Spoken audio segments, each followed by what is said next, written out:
Baik, selamat pagi, teman-teman semua, Bapak Ibu yang terhormat. Hari ini kita melakukan pertemuan secara virtual untuk atau biasa disebut webinar untuk membahas tentang satu hal yang mungkin ini buat saya sendiri nggak kepikiran apa ya, gitu ya. Maksudnya judulnya itu adalah peran PT di dalam tanggap darurat bencana. Nah, di antara kita sudah hadir seorang narasumber, Mas Lalu Muhammad Jailani. Selamat pagi. Selamat pagi, Ya, Mas Aryo. ya. Ini saya panggilnya Mas Mas Muhammad atau Mas Jailani atau Jailani, Pak. Jailani ya. Ya. Oke. Ini dari kalau dari namanya ini dari Nusa Tenggara ya? Nusa Tenggara Barat. Nusa Tenggara Barat. Oke. Ya, Mas Jailani ini nanti akan menjadi narasumber kita semua dan kita semua dipersilahkan nanti untuk bisa bertanya, kemudian berdiskusi, tentu saja melalui fitur-fitur yang sudah disediakan di dalam aplikasi Zoom ini.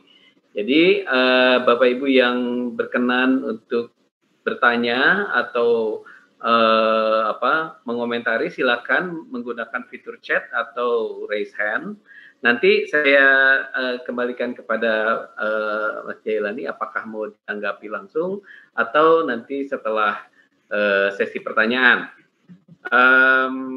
Lebih kurangnya begitu kira-kira ya alur diskusi kita. Sebelum dimulai saya boleh sedikit bacakan CV atau riwayat hidup Mas Jailani. Saya ngambil dari website, mohon maaf Mas Jailani kalau misalnya ada kurang-kurang ya. Beliau menyelesaikan pendidikannya di Institut Teknologi 10 November atau ITS Surabaya dalam bidang teknik geodesi, kemudian mengambil MSc degree di bidang remote sensing science di National Central University Taiwan. Wah, di Taiwan ini. Kemudian pada tahun 2014 menyelesaikan PhD di dalam Integrated Environmental Science from University of Tsukuba, Jepang. Nah, pada saat ini beliau menjabat sebagai pengajar di Departemen Geometrik Teknik Geomatics di Fakultas Sipil, Lingkungan dan Geoengineering ITS Surabaya, dan mata kuliah yang diampu adalah Terrestrial Surveying dan Mapping, Spatial Computation, GIS, dan Remote Sensing.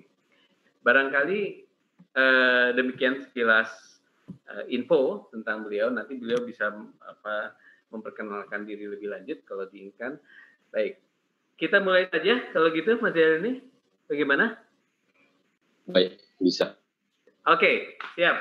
Kalau gitu waktu dan layar saya serahkan kepada Mas Jailani. Silakan.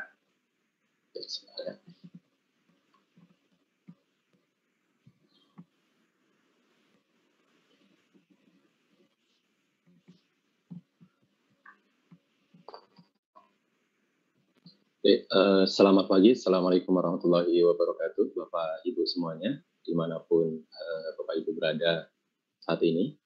Saya bisa lihat ternyata yang hadir ini kayak reuni sebenarnya. Jadi ada rekan-rekan mahasiswa yang pernah belajar di Geomatika B1 S2, kemudian ada guru-guru saya, ada Pak Yono, ada Pak Bangun, dan kawan-kawan lainnya. Baik, pada kesempatan ini izinkan saya untuk menyampaikan sebuah tema yang mungkin agak janggal. Kalau kita berbicara perguruan tinggi, kemudian terjadi sebuah bencana, biasanya perguruan tinggi itu mengambil peran di aspek mitigasinya. Di sini kami ingin mencoba untuk bukan untuk mengalihkan fokus perguruan tinggi sebenarnya. Jadi ini adalah salah satu yang bisa kita kerjakan selain tetap mengerjakan hal yang lain yang terkait dengan riset, pengurangan risiko bencana dan sebagainya. karena ini baru, mungkin nanti akan ada banyak sekali contoh apa yang sudah kami lakukan melalui ITS, dan mudah-mudahan ini sebenarnya bisa kita duplikasi di perguruan-perguruan tinggi lainnya, termasuk kita bisa membangun jejaring. Nanti ada beberapa contoh kami memanfaatkan alumni, kemudian kami memanfaatkan perguruan tinggi lain yang tidak ada hubungannya dengan kita. Kami juga memanfaatkan jaringan lembaga sosial ketika tidak ada satupun misalkan sumber daya dari kampus yang bisa mengakses lokasi, sementara kita harus tiba di lokasi dan menyalurkan bantuan. Pertama, saya ucapkan terima kasih banyak kepada Bapak Ibu semuanya, Pak Eko, kemudian teman-teman dari Bandung 3 Sihab, Pak Aryo dan kawan-kawan. Ini mungkin kesempatan pertama kali saya bisa muncul di komunitas yang besar ini. Sebelumnya saya mungkin hanya dikenal oleh 1-2 orang, kalau di ITB itu dengan Pak Irwan dan beberapa kawan, kemudian mungkin di tempat lain juga belum dikenal. Jadi ini adalah kesempatan saya untuk menyampaikan beberapa ide yang bisa jadi pernah muncul di benak Bapak Ibu, dan ternyata ide itu bisa kita laksanakan. Jadi itu bukan sesuatu yang tidak bisa kita kerjakan atau tidak sama sekali tidak boleh kita kerjakan. Jadi di sini nanti secara umum saya akan memaparkan 2 hal. Yang pertama itu adalah respon atau tanggap darurat yang bisa dilakukan oleh perguruan tinggi untuk bencana-bencana alam. Kemudian yang kedua adalah bencana non alam. Ini responnya agak sedikit berbeda, dan kami terus belajar karena tidak ada manual booknya. Jadi justru dengan turun di lapangan ini kami ingin membuat manual book itu, membuat buku, membuat pedoman dan sebagainya yang sekiranya ketika terjadi bencana atau fenomena yang mirip, nanti kita tidak lagi berangkat dari nol, tidak lagi menghabiskan waktu kita untuk diskusi, kajian dan sebagainya, sementara untuk respon bencana ini secara waktu kita dikejar, jadi waktunya sangat terbatas. Kemudian tadi sudah disampaikan oleh Mas Aryo bahwa pendidikan saya seperti ini. Jadi saya orang geodesi juga, saya orang teknik geomatika. Kemudian fokus saya sebenarnya di bidang penginderaan jauh sesuai dengan background pendidikan saya. Kemudian pemanfaatan penginderaan jauh dan teknologi geospasial untuk pengelolaan lingkungan. Itu sesuai dengan yang pernah kami ambil di Jepang. Kemudian saat ini saya sebagai dosen di teknik geomatika sejak tahun 2003, Desember 2003. Kemudian per 1 Januari kemarin saya diminta untuk menjabat sebagai Kepala Subdit Pengabdian kepada Masyarakat, Direktorat Riset dan Pengabdian Masyarakat di ITS. Dan beberapa tahun yang lalu sampai sekarang ini kami lagi mencari pengganti. Jadi saya diminta menjadi project manager di ITS Tangga Bencana, dan ini sebenarnya harus diganti tahun 2019 awal. Cuman sampai sekarang belum ketemu penggantinya. Kemudian untuk aktivitas di organisasi profesi, sementara saya di MAPIN saja saat ini, di Kepala Pusat Publikasi Ilmiah MAPIN. Dari segi keahlian hanya saya akan fokus di penginderaan jauh sebenarnya, walaupun kiri kanan saya akan mulai untuk atau tetap akan memanfaatkan SIG, kemudian ikut juga dalam aktivitas kegiatan mitigasi bencana. Baik, Bapak Ibu semuanya, bagian kanan ini adalah siklus penanggulangan bencana. Jadi tidak usah terlalu khawatir. Saya sudah berjanji dalam diri saya, Bapak Ibu semua ini adalah ahlul webinar, ya. Jadi setiap hari sampai dua kali sehari itu ikut webinar, dan berat-berat semua. Dan saya sendiri merasakan bahwa ikut webinar itu lebih berat daripada ikut kuliah offline, gitu. Itu bisa bikin stres, gitu. Sehingga di kesempatan ini mungkin hanya ini saja teorinya, hanya sedikit ini, hanya 1 slide saja. Yang lainnya nanti sisa-sisanya adalah kita ingin rekonstruksi pengalaman-pengalaman yang sudah kita kumpulkan di lapangan sebagai beberapa panduan yang bisa mungkin kita terapkan di kemudian hari.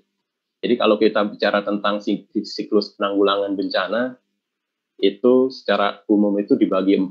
Jadi ada siklus ketika terjadi bencana, ada tanggap darurat, kemudian setelah itu ada rehab rekon, kemudian pencegahan dan mitigasi, dan kesiapsiagaan. Nah, biasanya perguruan tinggi itu di yang hijau ini, jadi pencegahan dan mitigasi. Kemudian yang lainnya jarang atau sedikit sekali kita sentuh, gitu.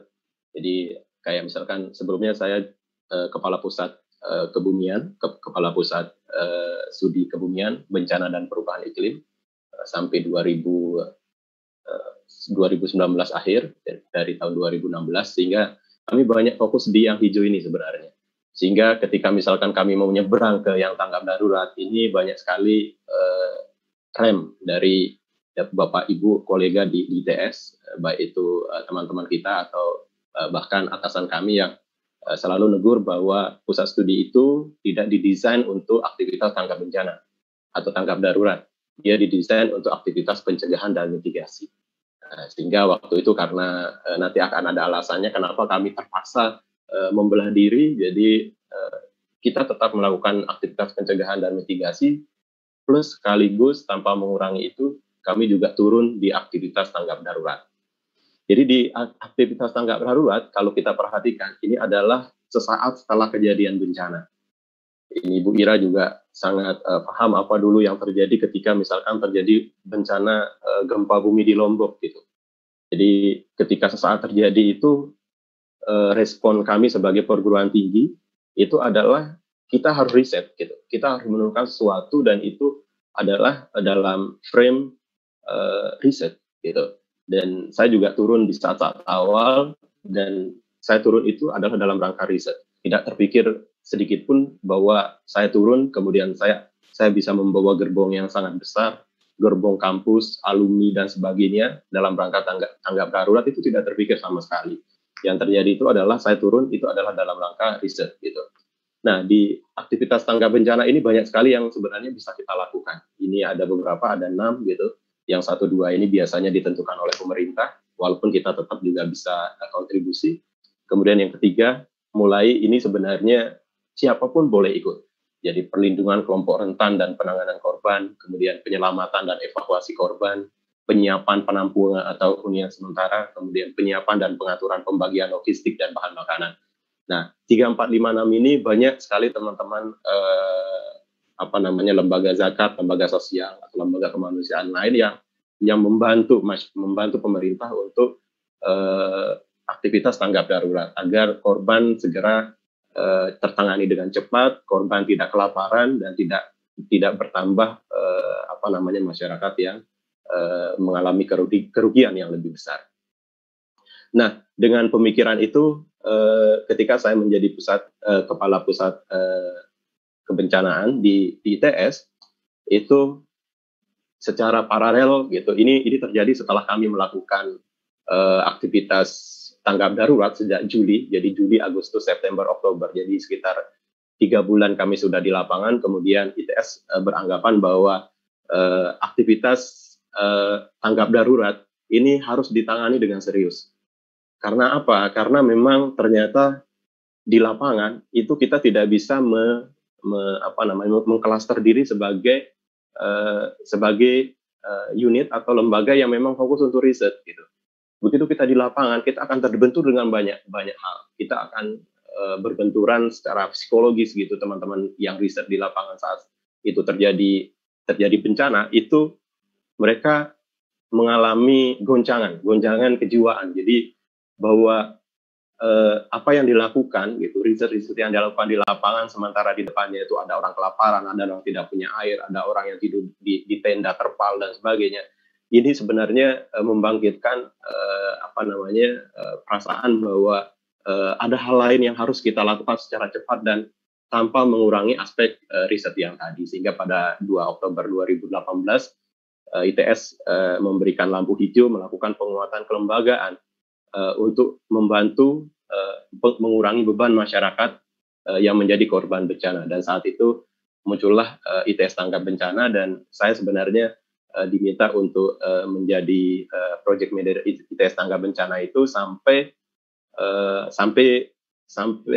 bulan April 2019 gitu oleh Pak Rektor. Tapi sampai sekarang belum diganti. Mudah-mudahan nanti akan ada orang-orang yang bisa melaksanakan ini sehingga unit seperti ini bisa kuat di kampus. Nah, kita bisa melihat bahwa kehadiran sebuah lembaga, misalkan ITS Tanggap Bencana atau lembaga lain di kampus-kampus yang lain, itu menjadi salah satu sarana pengabdian masyarakat yang bisa dilakukan oleh perguruan tinggi. Jadi kita bisa perhatikan bahwa dengan dukungan Brainware gitu, kampus itu adalah tempat orang-orang yang pintar, kemudian dia punya jejaring, kemudian dia juga punya sumber daya yang lain, maka kampus sebenarnya bisa tidak hanya fokus pada riset mitigasi bencana, tapi juga dia bisa menceburkan diri ke respon tanggap darurat saat setelah kejadian bencana. Ini adalah saya mencoba untuk merangkum sedikit apa yang pernah kami lakukan. Jadi sejak terbentuknya ITS Tanggap Bencana, kami melakukan misi kemanusiaan di 10 lokasi, dan karakteristik dari misi kemanusiaan ini betul-betul berbeda, sehingga walaupun kami sudah melakukan yang ke-9 misal, yang ke-8 misalkan, untuk yang ke-9 itu belajar lagi. Kadang sama-sama banjir, tetapi lokasinya berbeda, karakteristik masyarakatnya berbeda, kita pendekatannya harus berbeda gitu. Atau kadang misalkan sama-sama gempa gitu, tetapi respon kita ternyata tidak bisa sama. Nah, sehingga ini masih perlu banyak sekali data yang kita kumpulkan dari pengalaman sendiri, yang ini akan nantinya akan mengalami iterasi ya, sehingga kita menemukan sebuah pakem baru bagaimana sih harusnya ketika berhadapan dengan kondisi darurat di sebuah tempat dengan karakteristik masyarakat, karakteristik lingkungan yang bisa saja berbeda-beda. Nah, bagian pertama itu adalah saya ingin sedikit cerita tentang apa yang telah kami lakukan dan juga mungkin kita lakukan. Jadi di lapangan itu tidak hanya ITS yang bergerak. Jadi walaupun benderanya ITS, teman-teman UPI misalkan, Universitas Pendidikan Indonesia, itu juga misalkan sempat menyalurkan bantuan lewat ITS karena di lokasi dia tidak punya sumber daya. Atau misalkan ketika kami misalkan terjun ke Ambon, tidak ada orang di situ, kita menggandeng alumni di situ, kita menggandeng Unpati, Universitas Patimura dan sebagainya. Nah, di bagian yang bencana alam ini, kami memulai aktivitas ini sebenarnya ketika terjadi gempa bumi Lombok. Jadi tanggal 29 Juli 2018, gempa pertama terjadi, dan ini yang saya sangat ingat sekali. 29 Juli itu terjadi gempa, kemudian tanggal 5, awalnya kami slow saja gitu, biasa, gempa itu biasa. Kemudian tanggal 5 Agustus terjadi gempa juga, mulai PSKBPI itu mulai agak goncang, jadi bahwa kita harus mengambil peran gitu, nggak bisa diam saja. Nah, waktu itu saya tidak berani di depan, karena apa? Karena mungkin ada konflik kepentingan. Jadi di lokasi terjadinya gempa ini adalah pulau saya gitu. Jadi kalau saya istilahnya sergap di situ, orang mungkin menganggap sergapnya karena daerahnya, dia cepat gitu karena daerahnya. Sehingga saya menunggu tanggal 5 terjadi gempa lagi, kemudian yang unik tanggal 6 saya ditugaskan ke Jakarta, ada rapat dengan QS waktu itu dalam rangka World Class University. Kemudian tanggal 6 saya memutuskan bahwa ITS harus ke lokasi bagaimanapun kondisinya, dan saat itu saya membuka rekening kemanusiaan atas nama pribadi saat itu, dan tanggal 8 kami sudah berangkat ke Lombok, dan ini yang menjadi jalan awal kenapa ITS akhirnya bahasanya itu agak terjerumus ke aktivitas yang waktu itu kami itu tidak bisa memprediksi kapan akan selesai gitu. Jadi masalah itu tiap hari bukannya berkurang, tapi tumbuh terus, muncul ini, begitu ini ditutupi, muncul ini dan sebagainya. Begitu contoh misalkan di sini ketika tanggal 9 dini hari kami sampai di sebuah lokasi di Desa Rimpi Darussalam namanya, itu persis di punggungnya Gunung Rinjani. Karena senior-senior kami di ITS melihat bahwa jika ITS turun kemudian hanya dropping bantuan itu akan capek karena skala kerusakannya sangat-sangat luas. Terjadi kerusakan di mana-mana, sehingga kalau kita drop-dropan bantuan itu kayak kita menggarami lautan. Sehingga Pak Probo misalkan itu langsung menghubungi saya dan bilang, ITS fokus pegang satu desa yang kiranya desa itu tidak ada yang pegang, dan akhirnya oleh pemerintah Kabupaten Lombok Utara kita diberikan tugas untuk mengelola satu desa yang memang orang nggak memegang desa itu. Akhirnya muncullah aktivitas ini. Jadi ini sangat unik sekali. Jadi kami bersentuhan dengan masalah air bersih misalkan. Tidak ada air bersih di situ karena mereka sebelumnya ada pipa-pipa yang disalurkan dari hutan, kemudian terjadi longsor di hutan, pipa pecah, akhirnya air tidak bisa mengalir, sehingga kami terpaksa mendistribusikan tandon-tandon besar ini kita taruh di kampung-kampung. Kemudian ternyata masalah tidak selesai, muncul pertanyaan bagaimana cara mengisi tandon-tandon ini. Akhirnya kita menyewa L300 untuk ambil air di bawah, kemudian mobilnya kembali ke atas untuk mengisi tandon-tandon ini, dan ternyata harga airnya itu jauh lebih mahal daripada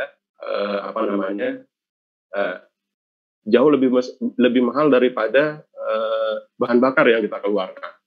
Jadi setiap hari itu kita berhitung itu pengeluaran terus, dan akhirnya beberapa tindak lanjut yang kita lakukan, mahasiswa juga bergabung, kemudian beberapa teman dari UKM itu membantu untuk menyambungkan kembali pipa-pipa yang sudah putus itu. Kemudian yang kedua yang kita lakukan itu adalah layanan kesehatan. Ini menarik sekali, di desa ini tidak ada puskesmas, sehingga satu-satunya posko kesehatan itu adalah posko Indo ITS. Kami mensuplai banyak sekali bahan obat-obatan dan sebagainya, dan di sini alhamdulillah kita menemukan seorang perawat yang baru lulus pendidikan, dan dia yang banyak membantu kita. Dan di sambil jalan itu ACT juga beberapa kali datang. Mereka punya dokter saat itu dan mereka sudah kehabisan logistik, jadi mereka hanya punya dokter. Maka kita bilang silakan gunakan semua sumber daya yang kita miliki, Bapak Ibu bisa ke sini, dan kami juga merasa terbantu karena kami punya dokter. Kemudian kita juga perlu men-set up secara cepat dapur umum. Ini juga pengalaman yang luar biasa karena kejadian kerusakan terbesar itu di Kabupaten Lombok Utara. Awalnya itu kami mensuplai makanan itu dari Lombok Tengah, bayangkan, dan itu kalau normal 3 jam perjalanan. Kalau tidak normal saat itu bisa sampai 8 sampai 9 jam. Jadi karena di Lombok Tengah kami membuat posko transit di situ, teman-teman di sana memasak gitu dengan ibu-ibu, kemudian nasi bungkusnya disuplai, dan waktu kita habis untuk hanya kirim nasi bungkus. Akhirnya kita membuat dapur umum, kita belikan kebutuhannya, dan dan itu untuk mensuplai satu desa. Kemudian yang keempat itu adalah listrik. Ini juga menjadi poin-poin yang penting sebenarnya yang harus disiapkan oleh masyarakat. Jadi sekitar 11 hari pertama gempa di Lombok itu, listrik itu padam.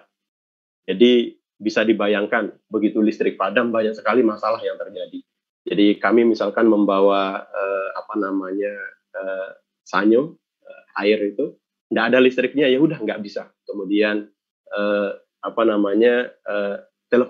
telekomunikasi nggak berfungsi. Jadi saat itu untuk SMS saja di lokasi itu tidak bisa, karena BTS terdekat saat itu juga baterainya habis dan listriknya tidak ada. Ini menjadi masalah kita. Kemudian belum lagi masalah isu saling jarah dan sebagainya itu terjadi. Salah satunya yang kita lakukan adalah untuk listrik ini kita suplai genset. Kemudian begitu kita suplai genset, kita baru kepikiran bahwa semua SPBU di satu kabupaten ini kolaps. Akhirnya kita harus suplai bahan bakar dari kabupaten sebelahnya, dan itu menjadi sangat-sangat mahal. Dan ini yang mungkin nanti kita bisa diskusikan. Kemudian satu lagi, misalkan di sini Bapak Ibu bisa perhatikan yang di sebelah kiri ini sangat hektik bagi saya. Jadi ini adalah pengalaman pertama ketika terpaksa kami memutuskan untuk belanja bahan kebutuhan itu di Surabaya. Bayangkan Surabaya dengan Lombok Utara itu 600 km. Jadi bahan kebutuhan di Mataram, kemudian di Lombok Tengah itu sangat terbatas. Sementara kita perlu cepat gitu, perlu cepat, sehingga apa, belanjanya di Surabaya dan kita kirim dengan truk-truk besar itu, dan itu bisa mengurangi masalah yang ada di lokasi. Kemudian ini juga yang menjadi concern kami ketika melakukan aktivitas tanggap darurat. Ini mungkin sedikit ke tahap rehabilitasi jadinya. Jadi karena kita membangun rumah, tetapi saat itu karena sebelumnya itu adalah masyarakat itu tinggal di yang kayak sebelah kanan ini Bapak Ibu. Jadi kita tinggal di sebuah masyarakat itu karena hampir semua rumah itu tidak bisa ditempati. Jadi 3.300 orang, 1.100 kakak itu terpaksa tinggal di terpal-terpal yang dibuat oleh mereka. Terpal. Jadi waktu itu ketika misalkan saya pertama kali datang itu mintanya terpal gitu. Mereka tidak minta tenda. Kenapa nggak tenda? Kan bisa lebih mahal, lebih bagus saya bilang. Tidak, kita memerlukan terpal dan kebutuhan kita akan terpal itu sangat banyak. Terpal di Lombok habis, kemudian di Surabaya sempat limit gitu. Nah, kita menemukan masalah ketika orang-orang tinggal di terpal. Jadi selain sakit, kemudian karena di punggung gunung malam sangat dingin, siang sangat panas, kemudian terpal ini sangat mudah rusak ternyata ketika kondisinya seperti itu. Di tempat lain kita juga menemukan di dalam hutan itu ada orang-orang yang tinggal secara sporadik. Jadi kayak yang misalkan kanan bawah ini adalah seorang ibu-ibu, mohon maaf, ibu ini tunanetra. Jadi beliau ketinggalan gitu, mungkin bingung apa yang terjadi gitu. Teman-temannya pergi, kemudian beliau tidak punya keluarga. Satu-satunya tempat beliau tinggal itu adalah terpal yang model seperti ini. Sehingga pimpinan waktu itu Pak Joni dan kawan-kawan rektorat saat itu sampai 2 kali ke lokasi. Jadi ketika pertama kali ke situ, beliau langsung bilang tidak ada diskusi lagi, saat ini pun hunian sementara harus kita bikin bagaimanapun caranya, karena tidak mungkin kamu bisa melihat orang-orang tinggal di terpal dan juga hujan. Beberapa kalau udah sore itu hujan gitu. Ini sangat menyulitkan, sehingga kita membuat rumah. Bapak Ibu bisa lihat ini adalah rumah yang dibangun oleh ITS, total 239 rumah yang kita bangun, dan ini konsep pembangunannya itu luar biasa unik. Jadi ini adalah dashboard yang kita buat untuk memantau progres progres pembangunan hunian sementara, total 239. Kemudian Bapak Ibu bisa mengecek siapa yang menerima, kemudian siapa yang berdonasi. Jadi hampir semua yang menyumbang ini adalah orang per orang. Ada laboratorium beberapa, yang lainnya orang per orang. Ada beberapa perusahaan yang bahkan tidak ada urusan dengan ITS, tapi dia menitipkan uangnya di ITS untuk membangun rumah. Awalnya kita membangun rumah itu 7x5. Ini adalah prototipe yang kita bangun. Kemudian ternyata di masyarakat ditolak, bukan karena terlalu kecil, ternyata terlalu besar. Jadi mereka itu hanya cukup 3x5, sehingga kita membangun rumah yang lebih kecil supaya apa? Supaya masyarakat yang bisa dapat rumah itu lebih banyak. Dan totalnya yang bisa terbangun itu 239. Ketika di tahap kedua Pak Joni dan kawan-kawan juga ke situ, beliau bisa menyaksikan banyak sekali yang rumah yang sudah selesai, yang bisa langsung dilihat. Beberapa media juga ikutan waktu itu. Nah, yang menarik di sini mungkin menjadi diskusi kita ke depan, ketika kita bicara tentang tanggap darurat, itu ujung-ujungnya itu banyak sekali yang beranggapan masalah kita itu adalah uang. Nah, ini adalah salah satu contoh bagaimana secara institusi, walaupun ITS itu tidak mengeluarkan uang pribadinya, uang institusi untuk aktivitas ini, tetapi dia bisa mendatangkan uang. Jadi ITS membuat sebuah sebuah konser mini gitu. Ini adalah, saya lupa namanya, ini ITS Jazz, saya lupa nama istilahnya. Pak Joni juga menyumbang nyanyi, beberapa orang menyumbang nyanyi, dan Bapak Ibu perlu ketahui dari ini saja 4 jam yang kita lakukan itu bisa menyerap uang 700 juta. Jadi untuk gempa bumi Lombok ini lebih dari 1,5 miliar yang habis, dan dari satu kegiatan aja kita bisa dapat 700 juta, dan ini luar biasa. Dan saya kira kampus-kampus besar yang punya alumni yang jauh lebih banyak dari ITS itu bisa menggerakkan hal yang sama. Untuk apa? Untuk aktivitas kedaruratan. Kemudian kita pindah sedikit, jadi begitu Lombok belum selesai, hampir setiap hari terjadi bencana gitu. Ternyata 28 September itu terjadi gempa bumi tsunami di Palu. Kita bisa saksikan misalkan di Palu, Sigi, dan Donggala di 3 kabupaten itu menjadi lokasi yang terdampak gempa bumi dan Sulteng. Sementara kami masih beroperasi di Posko Indo ITS di Lombok. Kami beroperasi sampai 5 bulan, sampai bulan Januari 2019 di sana. Di tengah-tengahnya itu ada aktivitas yang membuat konsentrasi pecah. Ini juga kita berpikir bahwa kejadian yang di Palu ini juga harus kita respon. Walaupun dia jauh, dia juga saudara kita. Dimanapun di Indonesia ini, dia adalah saudara kita, dan ketika kita bisa berangkat, kita akan berangkat. Dan ini yang kita lakukan. Jadi ini adalah kita mengirim bantuan dari kapal. Kemudian yang menarik ini adalah yang kiri bawah ini adalah mahasiswa kami dari sistem perkapalan.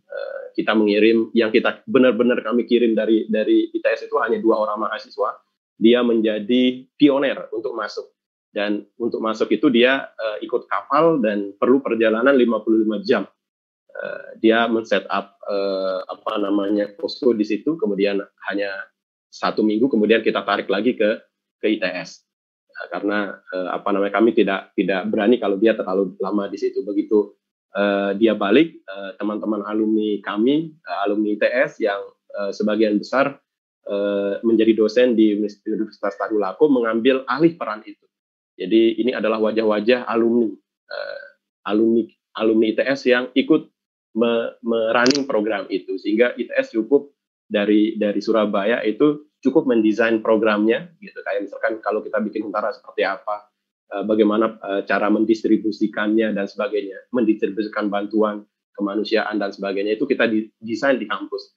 Kemudian uangnya kita carikan dari kampus, sementara teman-teman yang di lokasi itu khusus aksi lapangan saja. Dan ini sangat-sangat membantu sekali. Jadi kita bisa mengirim banyak sekali bantuan kebutuhan pokok, kemudian peralatan sekolah, kemudian pembangunan 50 Huntara. Ini fokus alumni sendiri yang menyumbang khusus untuk 50 Huntara kita bangun di situ. Kemudian Nelco Lab ini salah satu perusahaan milik alumni, itu mengirim misalkan 1 set drinking water unit untuk disumbangkan ke daerah itu. Kemudian di yang ketiga itu ini karakteristiknya sedikit berbeda. Jadi 22 Desember 2018 terjadi tsunami di Selat Sunda yang menyebabkan dua sisi pulau ya, Lampung kemudian Banten di Jawa, Lampung di Sumatera itu mengalami masalah. Dan ini luar biasa sekali Bapak Ibu. 2 hari setelah terjadinya tsunami ini, itu ITS sudah di lokasi. Jadi sangat cepat. Dan ini kita lakukan bukan dengan mengirim orang dari Surabaya. Kalau kita lakukan dengan mengirim orang dari Surabaya, perjalanan aja butuh berapa lama gitu. Kita akan habis di perjalanan. Uangnya habis untuk transportasi. Yang kita lakukan itu adalah untuk yang ini 2. Yang pertama, yang ketika ada kegiatan seperti ini, itu yang pertama yang harus saya cari itu cepat itu adalah di mana ada alumni kami. Dan untuk sisi Banten ini hanya ditangani oleh 1 orang alumni, bayangkan. 1 orang alumni, dia menggerakkan teman-temannya, kemudian dia bisa jalan. Kemudian untuk sisi Banten, yang Lampung, yang alumni, kemudian yang sisi Banten, ini ditangani oleh mahasiswa kami yang sedang mudik. Dia lokasinya di situ, kemudian kami bisa kontak, kemudian kita siapkan semua dananya. Kemudian kayak misalkan Bapak Ibu bisa lihat, oh kok cepat sekali misalkan Anda ITS mengirim bendera ini digital semua. Jadi kita kirim filenya kemudian dicetak di lokasi terdekat untuk pertanggungjawaban kami ketika mengirim bantuan. Nah, di Selat Sunda ini kita ngirim banyak sekali kebutuhan pokok, susu, selimut, kemudian terpal, lampu emergensi, dan beberapa perabotan untuk memasak. Nah, ini yang berikutnya ini banyak yang tidak tahu ada peristiwa yang terjadi tahun 2019 di pertengahan Maret. Jadi ternyata ada banjir dan tanah longsor di Sentani, di Papua, itu yang ternyata mereka butuh bantuan, tetapi gemanya itu tidak seheboh Lombok, tidak seheboh Palu, tidak seheboh Lampung atau Banten. Tapi ternyata kalau yang ini kami dapat info dari bawah. Jadi Universitas Cendana, ini adalah salah satu alumni kami, itu yang kontak bahwa kami ada masalah, kemudian kami ingin membantu. Universitas Cendana akan mau berangkat ke Sentani, tetapi mohon maaf kita terbatas dana karena untuk mengumpulkan dana mahasiswa itu ngumpulin sumbangan gitu di jalan raya dan sebagainya. Oke, saya bilang mahasiswanya ditarik, Bapak Ibu, kemudian dananya kami siapkan, kemudian nanti kami pandu apa yang harus dilakukan. Dan ini yang bisa dilakukan. Dan ini sangat menarik sekali, Bapak Ibu, selain kebutuhan pokok, di tempat ini dia perlu lampu. Jadi dia perlu lampu. Jadi karena Sentani ini punya pulau gitu ya, dia perlu lampu.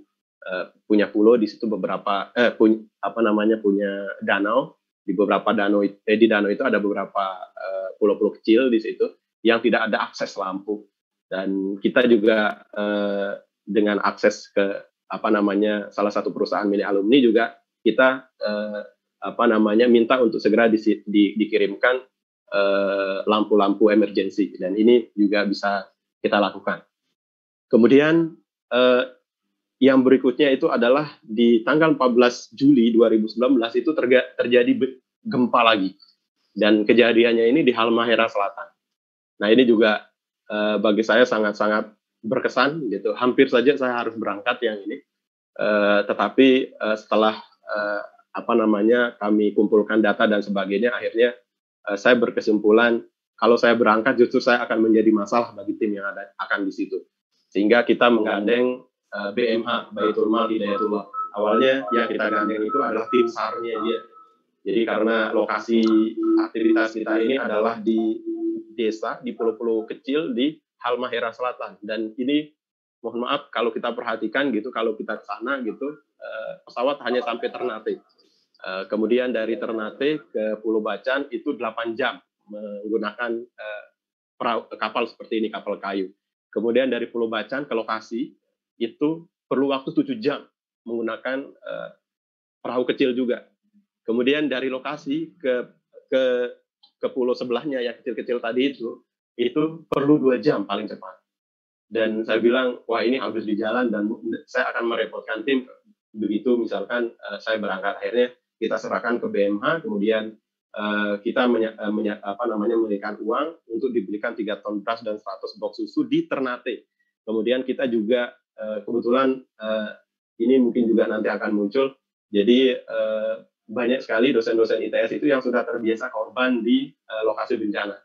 Ini kita mulai dulu ketika di Lombok, kemudian ketika setahun berikutnya terjadi peristiwa yang sama di Halmahera, juga ada pertanyaan, kenapa nggak dibuka? Kami juga ingin menyumbang di daerah-daerah yang sekiranya sangat susah diakses, dan akhirnya kita nyumbang tidak banyak, Bapak Ibu, cuma 3 sapi, kemudian 7 kambing, dan itu respon masyarakat di situ luar biasa. Jadi banyak sekali penduduk-penduduk di pulau kecil di situ yang bilang, kami sudah 10 tahun lebih tidak makan daging, yang kami makan hanya ikan, dan tidak ada orang yang beternak kambing atau sapi di sini. Sementara ketika mereka ada bencana gitu, yang di-drop itu adalah hewan-hewan ternak ini, dan mereka merasa sangat-sangat terbantu.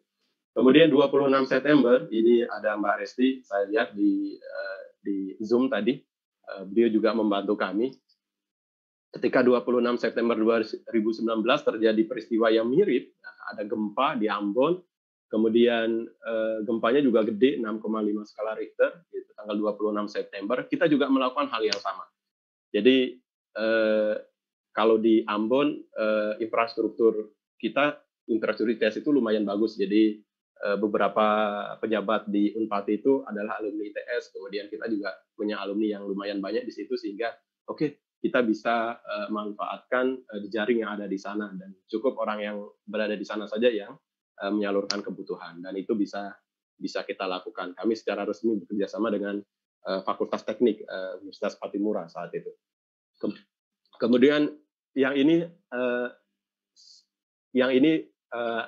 tidak sedahsyat yang tadi. Ini hanya puting beliung. Jadi pada 20 Oktober 2019 itu terjadi puting beliung di Batu, tidak jauh dari Surabaya. Jadi terjadi puting beliung di Batu, dan karena nomor saya sudah nyebar kemana-mana, jadi pihak BPBD di situ sempat kontak saya, dan permintaannya sederhana saja. Jadi karena kejadian ini terjadi hari Minggu, kemudian masyarakat langsung diungsikan gitu. Kami membutuhkan makanan, dan makanan yang diminta itu hanya 100 box. Tolong ITS bagaimana caranya supaya bisa ngirim 100 box kotak. Dan waktu itu saya mikir saya kirim dari Surabaya juga bisa. Nah, cuman saya cek dulu ada nggak yang bisa kita manfaatkan di lokasi, dan ternyata ada salah satu warung yang teman main saya ketika SD itu sebagai koki di situ. Kemudian saya telepon, bisa siapkan ini secepatnya untuk makan duhur besok hari Senin, dan dia siap untuk menyiapkan itu, dan kita cukup transfer dana, dan kebutuhan itu bisa kita salurkan melalui BPBD setempat. Nah, ini ujung dari yang aspek yang pertama, yang tanggap darurat yang bencana alam. Jadi kira-kira apa sih yang kita butuhkan? Dan ini kebutuhan ini sebenarnya bisa disuplai dari perguruan tinggi. Jadi misalkan di perguruan tinggi itu ada sumber daya, ada SDM kedaruratan. Walaupun tidak secara spesifik dibentuk seperti untuk itu, tapi mereka memiliki mahasiswa-mahasiswa mereka gitu, anggota-anggota mereka itu sudah dilatih untuk bisa membantu ketika kondisi darurat terjadi. Misalkan UKM pecinta alam, di ITS kita punya siklus, dan ini salah satu yang membuka pintu bagaimana ITS bisa masuk lebih dalam ketika ada kejadian bencana. Kemudian kita juga punya resimen mahasiswa, mereka juga secara fisik sudah terlatih. Kemudian kita juga punya pramuka, kemudian di ITS atau beberapa kampus ada namanya Mahagana, mahasiswa tanggap bencana. Ini juga bisa kita desain untuk membantu aktivitas kegawat daruratan. Kemudian kita juga bisa menyalurkan mahasiswa melalui skema KKN tanggap bencana, dan ini juga saya kira banyak yang suka. Kemudian dari sisi peralatan dan kebutuhan, ini seharusnya disiapkan oleh perguruan tinggi sebelum terjadi bencana. Jadi dia bisa masuk aspek mitigasi yang tadi. Dia tahap persiapan. Jadi kalau terjadi bencana alam, itu kira-kira yang dibutuhkan hanya ini saja sebenarnya Bapak Ibu. Jadi yang pertama itu alat penjernih air. Jadi kita kesulitan air. Seandainya pun ada air, airnya keruh dan sebagainya, sehingga tidak bisa diminum. Sehingga harus ada alat penjernih air. Di Rempe Darussalam, di desa Rempe Darussalam beberapa hari, seminggu pertama itu air itu hanya dipakai untuk wudhu, dan wudhunya itu hanya untuk minum saja. Untuk wudhu saja kita harus tayamum 1 minggu pertama, dan tidak ada orang mandi karena tidak ada air. Kemudian yang kedua itu adalah alat penguat sinyal. Jadi ini sangat penting sekali, bukan untuk selfie dan sebagainya, tetapi ini adalah alat komunikasi untuk meminta bantuan. Jadi dulunya misalkan kita hanya memanfaatkan handy-talkie. Nah, kalau kita memanfaatkan handy-talkie ini, lainnya hanya itu saja gitu. Penerima sama receiver itu saja. Tetapi misalkan kita bisa memasang tower darurat untuk WiFi misalkan, dan orang-orang bisa akses Facebooknya, Instagramnya, WA dan sebagainya, akan banyak sekali orang yang bisa membantu kita di luar. Kemudian yang ketiga itu adalah alat pembangkit listrik darurat. Jadi solar cell, genset dan sebagainya, ini sebenarnya harusnya di stok di perguruan tinggi. Kemudian yang keempat itu adalah prototipe skala 1:1, itu hunian sementara. Baik hunian sementara yang berbahan tadi misalkan kayu, triplek dan sebagainya misalkan, atau misalkan saya kepikiran itu karena kita sering sekali mengalami hal ini adalah kenapa tidak ada misalkan yang mendesain dari bahan-bahan yang mirip dengan terpal dan sebagainya, yang kalau dikemas dia sangat kecil gitu, kayak tas, begitu nyampe di situ ditiup dia bisa mengembang gitu. Dan ini banyak sekali yang diperlukan. Kemudian yang terakhir adalah kebutuhan untuk makan dan sebagainya. Kemudian yang bagian yang ketiga itu adalah keuangan. Jadi kita memanfaatkan relasi yang kita punya, kemudian kita juga melakukan manajemen donasi sosial supaya orang yang menyalurkan uangnya, menitipkan dananya ke perguruan tinggi itu juga yakin bahwa dananya itu tidak disalahgunakan, yakin tepat sasaran, kemudian yakin sudah disalurkan. Kemudian yang bagian yang kedua itu adalah bencana non alam. Ini ternyata juga berbeda sekali. Jadi pengalaman yang sudah didapatkan dari 8 kali misi sosial yang kita lakukan di bencana-bencana alam itu ternyata tidak bisa secara langsung kita terapkan di bencana non alam. Ada dua yang ingin saya sampaikan di bencana non alam. Yang keduanya, yang bagian B-nya nanti itu adalah COVID. Bagian A-nya itu adalah yang ini. Nah, ini juga mungkin Bapak Ibu apalagi tidak di Surabaya ini tidak tahu apa yang terjadi. Jadi pada tanggal 31 Agustus 2019 ITS diminta mendapatkan telepon darurat dari KRI. Jadi salah satu kapal perang yang kita miliki, yang saat itu bersandar di Surabaya, itu secara darurat diminta untuk berangkat ke Jayapura. Dan berangkatnya juga siap berangkat. Pasukan, kemudian bahan bakar siap. Tetapi ternyata yang tidak siap itu adalah isinya apa.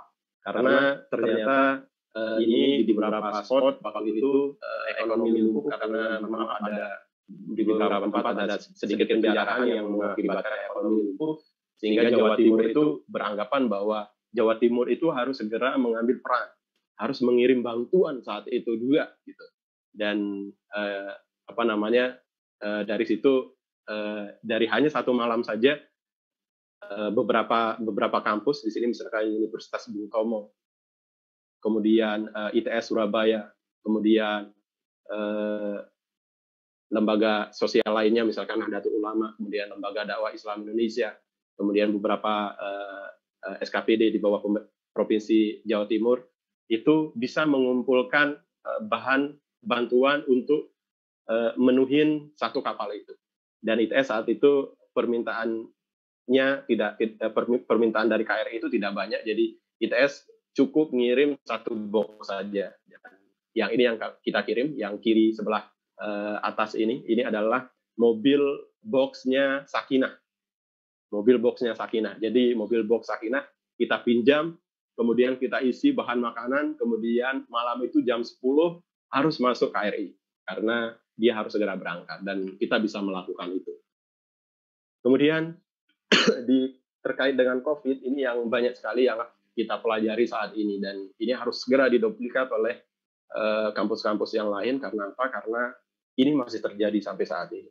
Jadi yang bagian yang pertama itu yang kami lakukan itu adalah kami men-set up namanya KKN Relawan Desa atau KKN COVID-19. Ini juga tidak semuanya tahu. Tidak semuanya tahu karena mahasiswa di lokasinya masing-masing, di desanya masing-masing. Jadi idenya itu adalah bahwa mahasiswa yang sudah ada di desanya masing-masing itu harus memberi manfaat untuk lingkungannya. Harus bisa memberi manfaat untuk lingkungannya. Dan ketika dia melakukan aktivitas kemanusiaan di situ, kampus akan membackup mereka. Jadi kita membackup dana, kemudian kita membackup beberapa APD yang kita kirim ke mereka, kemudian mereka yang menyerahkannya. Jadi ada 3 aktivitas yang kita lakukan. Yang pertama yang tindakan pencegahan, itu mahasiswa di lokasi itu harus bergabung dengan Satgas COVID tingkat desa.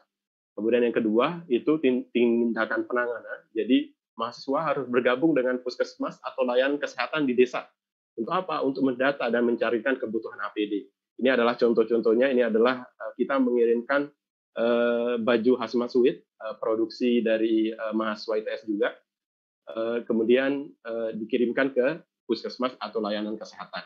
Di kiri atas 2 yang atas ini Bapak Ibu bisa cek ini salah satu aktivitas yang bagi saya sangat menarik sekali. Jadi bahwa karena KKN itu harus ada aspek sosialnya, maka kami membuat yang aktivitas nomor 3, jadi tindakan pemberdayaan ekonomi dan perlindungan sosial.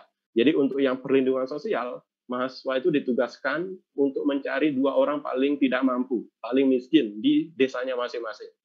Setelah mereka ketemu, maka kita mengirimkan uang. Uangnya nggak banyak, Bapak, itu cuma 150 orang per 1 orang yang tidak mampu, dan mereka harus membelanjakannya. Jadi mahasiswa yang beli beras, kemudian kebutuhan itu dan sebagainya, untuk disalurkan ke yang tidak mampu. Dan ini sudah total 30 desa di Jawa Timur yang bisa kita kelola.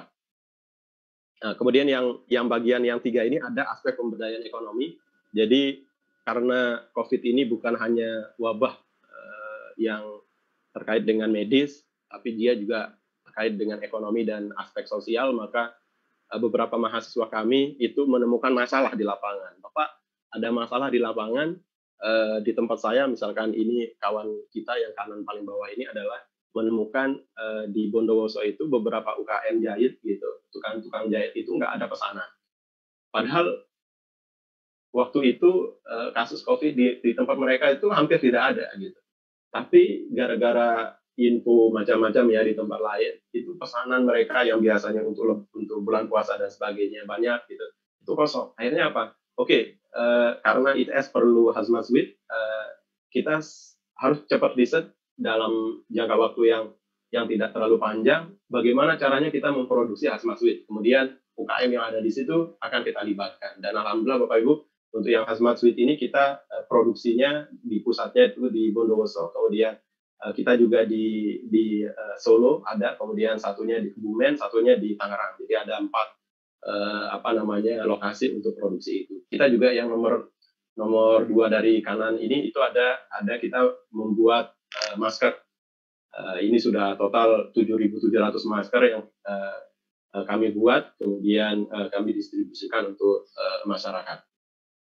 Kemudian selain itu masih terkait dengan COVID, bahwa ternyata kita merasakan bahwa ketika tiba-tiba mahasiswa itu menghilang pertengahan Maret gitu, itu banyak orang bingung sebenarnya. Jadi keluarga-keluarga kita gitu yang punya warung di sekitar ITS ya, punya kos-kosan, itu tidak terinfo dengan baik. Jadi bahwa tiba-tiba aja mahasiswa itu walaupun dilarang pulang itu kabur.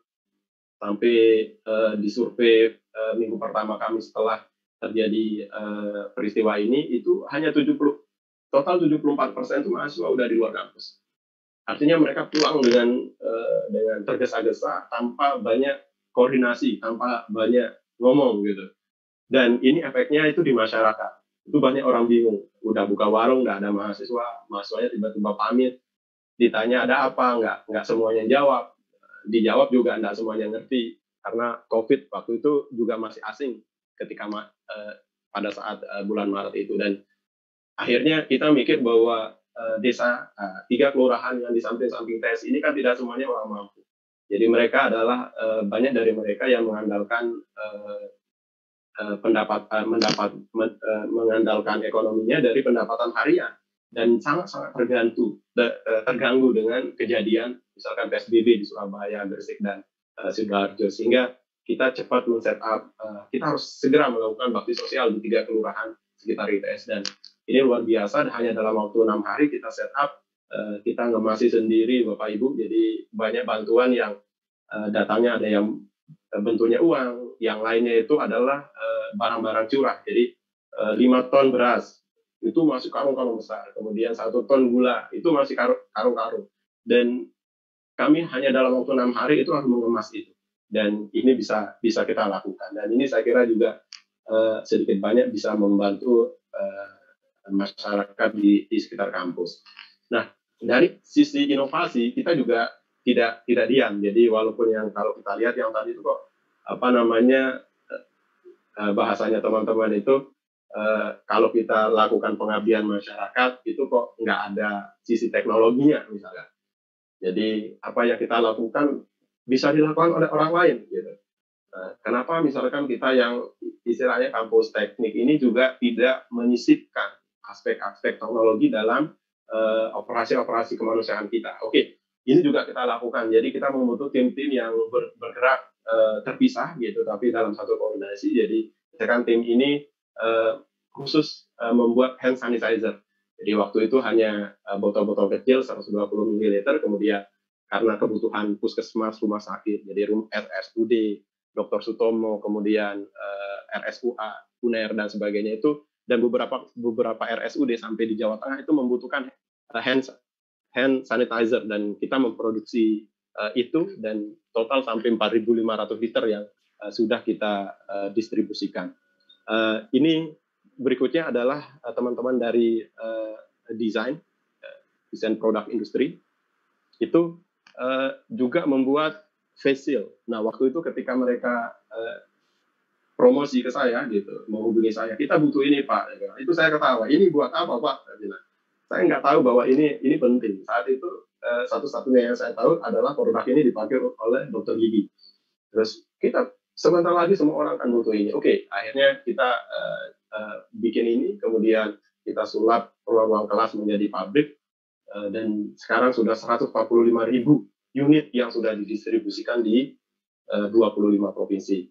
Nah, kemudian teman-teman juga tidak mau kalah gitu. Mereka membuat banyak hal. Salah satu misalkan bilik sterilisasi. Totalnya sudah 20 yang kita buat.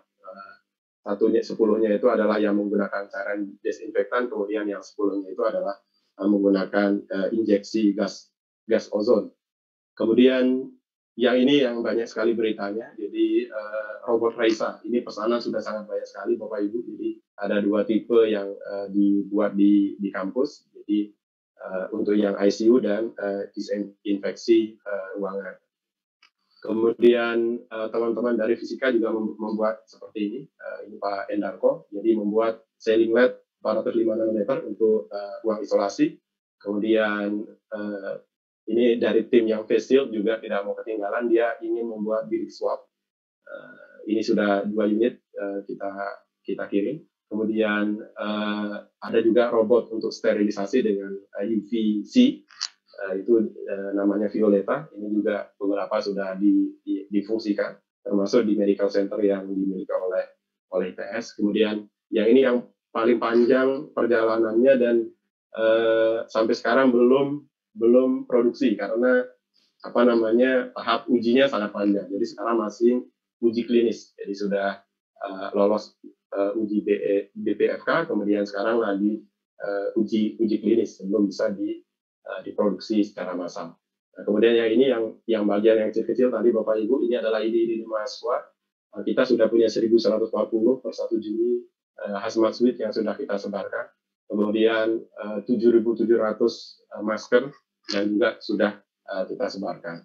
Nah, di bencana non alam ini kira-kira ini yang kemarin yang kami butuhkan. Yang pertama itu adalah SDM kedaruratan. Di situ kita punya mahasiswa KKN, kemudian kita juga punya mahasiswa magang yang membantu produksi APD, ya, teman-teman mahasiswa kayak membuat facial dan sebagainya, mereka ingin klaim sebagai magang. Kemudian untuk peralatan dan kebutuhan tetap kita membutuhkan dimanapun itu kita butuh makanan. Kemudian yang kedua itu adalah alat pelindung diri atau APD dengan berbagai jenisnya, baik dari baju, kemudian face shield, kemudian masker dan sebagainya. Kemudian yang ketiga, yang ini sekarang ITS lagi fokus di sini adalah produk inovatif. Jadi produk inovatif untuk kesehatan. Kita sangat terbantu di sini karena Rumah Sakit UNER membackup ITS untuk dari ide-ide, kemudian kita yang membuatkan mereka. Kemudian yang terakhir tentunya kita membutuhkan relasi dan manajemen donasi sosial yang bagus karena semua ini butuh uang dan uangnya tidak sedikit. Ini adalah contoh tagline kami yang menyebar di mana-mana. Mungkin salah satu bisa pernah menyapa Bapak Ibu. Jadi tagline kami itu cuma 3 Bapak Ibu. Jadi donasi, jadi masyarakat bisa berdonasi, kemudian produksi, kami yang memproduksi, kemudian mari kita berkontribusi bersama. Jadi donasi, produksi, kontribusi. Dan ini yang sudah terjadi di ITS, dan luar biasa, di luar ekspektasi semua orang. Misalkan khusus COVID ini saja, misalkan hampir kita sekarang tinggal beberapa juta, ITS sudah tembus 2 miliar. Yang lain-lainnya total lebih sudah 4 miliar yang disalurkan melalui ITS. Nah, ini yang terakhir, Bapak Ibu, salam tangguh dari anak-anak korban bencana. Ini adalah salah satu alumni kami juga yang berangkat sendiri dengan mobilnya sendiri, kemudian akhirnya bergabung di Posko Indo ITS selama beberapa hari di Lombok. Baik, sekian. Mungkin ada yang ingin bisa kita diskusikan, dan mohon maaf jika banyak sekali kekurangan gitu. Tidak bermaksud menggurui. Kami ingin bahwa apa yang dilakukan oleh ITS mungkin itu sederhana di mata Bapak Ibu, bisa kita duplikasi dimanapun itu. Jadi kayak misalkan sebelumnya 2017 saya harus turun ke Aceh gitu, saya harus numpang tuh di Unsiah gitu. Misalkan ke depan ada kejadian di mana itu, kampus-kampus yang lain itu harus siap untuk diajak kerjasama, karena aktivitas-aktivitas ini yang paling diperlukan itu adalah kerjasama. Jadi kerjasama, kemudian kontribusi bersama. Sekian, Assalamualaikum warahmatullahi wabarakatuh. Waalaikumsalam warahmatullahi wabarakatuh. Waduh, ini mungkin luar biasa. Ini tepat sekali waktunya 1 jam melakukan presentasi, dan dengan begitu kita punya waktu kurang lebih 1 jam ya, kurang dari 1 jam itu kita untuk bisa berdiskusi. Nah, silakan teman-teman yang atau Bapak Ibu yang ingin bertanya ataupun ingin klarifikasi atau berbagi sharing juga bahkan ya, tapi jangan panjang-panjang gitu, dengan Pak Mas Jailan ini kita bisa gunakan fitur raise hand ataupun menulis di bagian chat. Ya, silakan. Sangat menginspirasi sebenarnya. Tadi saya kira juga kampus itu memang cuma mitigasi aja, ternyata enggak ya. Bisa membantu masyarakat untuk melakukan adaptasi, bahkan berinovasi untuk bisa juga nanti mengantisipasi bencana-bencana yang mungkin terjadi di tempat lain. Nah, ini sangat-sangat menginspirasi sebenarnya. Oke, sudah ada 1 orang yang mengangkat tangannya, kepada Bapak Algi Faris Smith. Saya silakan. Ya, baik, terima kasih. Assalamualaikum warahmatullahi wabarakatuh. Sebelum saya bertanya, Bang, saya pengen nanya dulu. Kemarin saya ikut yang seri kebakaran ya? Ada ya? Iya, silakan. Nah, itu untuk link materi dan sertifikatnya bisa diakses di mana ya, Bang? Oh, itu ada di silakan nanti diklik yang tadi di chat, silakan nanti semua ada di sana. Semua materi ada di sana. Silakan. Siap. Jadi saya sangat mengapresiasi sekali untuk webinar ini, karena memang kalau penanganan bencana itu diserahkan kepada pemerintah, maka yang terjadi adalah kewalahan. Kalau saya sendiri, alhamdulillah alumni Sekolah Tinggi Kesejahteraan Sosial Bandung, Bang. Itu sekolah di bawah Kementerian Sosial pada saat tsunami Aceh, gempa Jogja, waktu itu kita ada tim yang diberangkatkan dari kampus untuk ikut membantu. Nah, saya kira memang untuk kampus memiliki potensi yang besar ya dalam hal penanggulangan bencana, karena memang sebagai agen agen sosial, dia memiliki tanggung jawab moral untuk kemudian turun ketika terjadi bencana. Nah, cuma yang saya pengen minta respon dari narasumber, saya kira perlu pemahaman juga kepada dosen-dosen nih, yang terkadang ada juga kan dosen yang kaku. Ketika kita jadi tim yang diberangkatkan, agak dipersulit nilai. Nah, mungkin ini yang menjadi PR besar ke depan, Bang, ketika memang sesuai dengan tema webinar ya, peran kampus dalam penanggulangan bencana, darurat bencana. Mungkin itu Bang, mau nggak direspon, saya kira dari hal ini ya, dosen yang kaku ketika ada mahasiswa yang jadi tim diberangkatkan sehingga nilainya jatuh. Padahal ini nilai plus ya bagi saya. Bagaimana menurut Anda? Terima kasih. Assalamualaikum warahmatullahi wabarakatuh. Waalaikumsalam. Bagaimana Pak Aryo? Baik, silakan langsung ditanggapi. Baik, terima kasih Pak Algi atas pertanyaannya.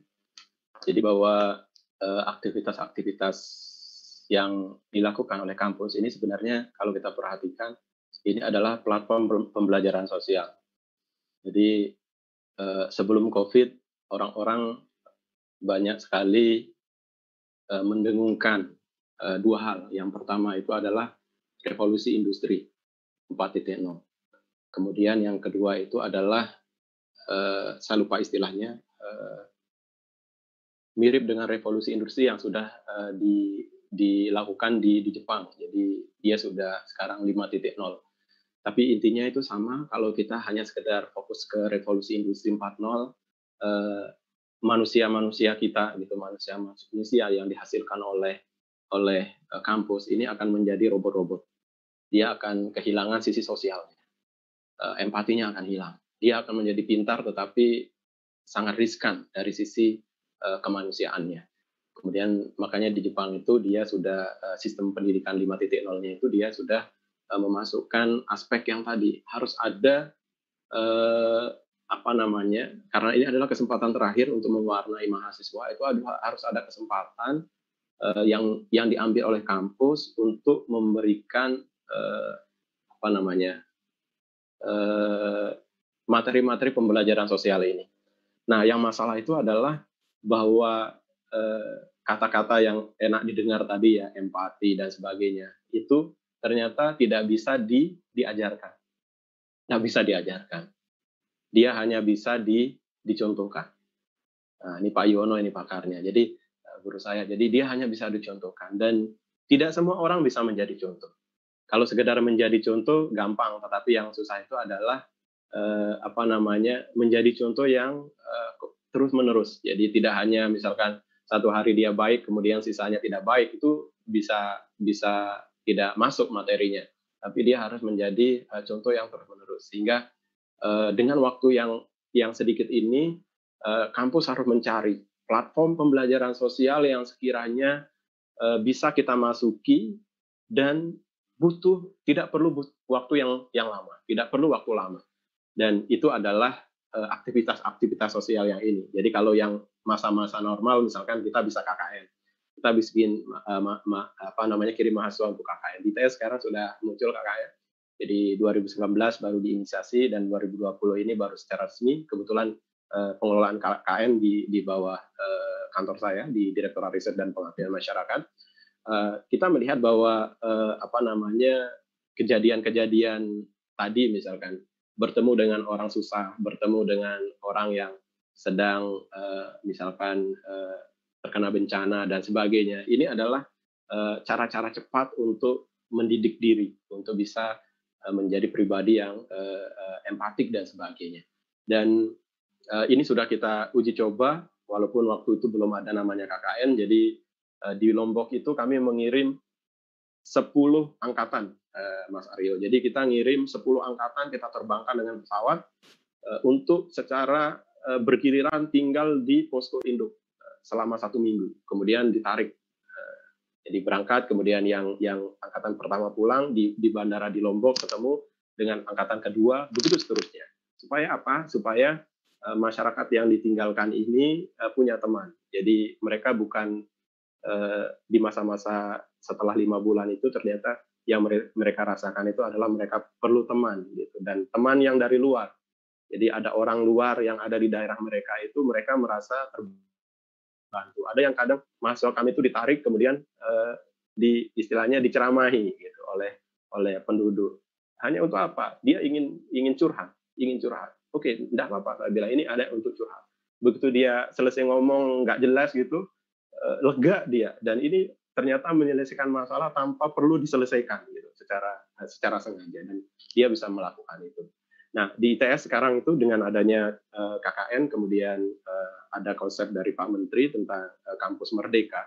Ini sebenarnya sekarang kita sudah mulai lebih longgar. Jadi sudah ada payung hukumnya, mahasiswa-mahasiswa yang keluar dari kampus untuk aktivitas kemanusiaan, apapun itu, tidak harus tentang bencana, itu justru mereka harus dikasih penghargaan. Jadi kayak Pak Joni itu misalkan beliau bilang bahwa orang-orang ini bukannya harus dihukum, dia yang harus saya kasih penghargaan dan ditemui oleh beliau gitu. Tidak banyak orang-orang yang secara apa namanya pribadi gitu tanpa disuruh berangkat, mendaftar, diseleksi, kemudian dikirim untuk susah. Itu tidak banyak yang seperti itu dan kita perlu apresiasi orang-orang seperti ini. Nah, di 2018-2019 karena aturan kami belum mendukung dari sisi akademik, kita hanya bisa diizinkan untuk keluar dari kampus 2 minggu. Dan ini surat. Jadi yang punya surat itu adalah Bapak Wakil Rektor 1. Jadi resmi berkirim surat ke semua departemen yang mahasiswanya lagi di lapangan untuk diberi dispensasi meninggalkan kuliah. Tapi hanya 2 minggu. Nah, dengan konsep kampus merdeka yang satu semester boleh meninggalkan kampus, ini lebih apa namanya lebih memudahkan lagi. Tapi selama itu bisa kita lakukan di ITS, kita menggunakan yang konsep ini 2 minggu meninggalkan kampus dan tidak boleh satu kelas meninggalkan kampus. Jadi kita apa namanya mix mahasiswanya dari berbagai departemen, dari berbagai jurusan yang sekiranya kalau ini berangkat itu kelasnya itu tidak kosong. Misalkan dari satu kelas kalkulus 1 misalkan 2 diambil, itu dia nggak mengganggu kelasnya. Nah, dari fisika 1, 2 dan sebagainya. Dan ini apa namanya alhamdulillah sampai sekarang kalau di kami belum, mudah-mudahan tidak terjadi, tidak ada protes tentang itu dan alhamdulillah teman-teman gitu mahasiswa juga senang. Kemudian dosen-dosennya juga tidak terganggu, teman-temannya yang sekelas itu juga tidak terganggu. Bahkan yang menarik, kami punya bukunya, Bapak Ibu nanti bisa di-download, itu ada beberapa cerita-cerita yang tidak semuanya kami bisa bukukan. Salah satunya misalkan itu sudah janjian, jadi karena tahu temannya harus berangkat, gitu dia menawarkan diri, selama kamu tidak di sini, saya yang akan mencatatkan semua mata kuliahmu, pelajarannya, gitu. Jadi dia gantian, dia yang biasanya tidak begitu rajin gitu, dia khusus mencatatkan untuk temannya selama 2 minggu. Kemudian begitu ini pulang dia yang mengasih. Itu yang dilakukan dan saya kira makin ke depan akan makin luas. Jadi ada magang juga ada KKN, mahasiswa-mahasiswa bisa belajar dari mana saja, kemudian dia bisa belajar di mana saja dan kapan saja dan kita harap semua kampus karena aturan dari atas itu sudah muncul, ini perlu didetailkan di masing-masing kampus bagaimana sekiranya kampus mengantisipasi jika misalkan kita tidak tahu dan kita tidak mengharap gitu ya, misalkan sebuah bencana yang sangat besar yang kita perlu sumber daya yang sangat besar banget gitu.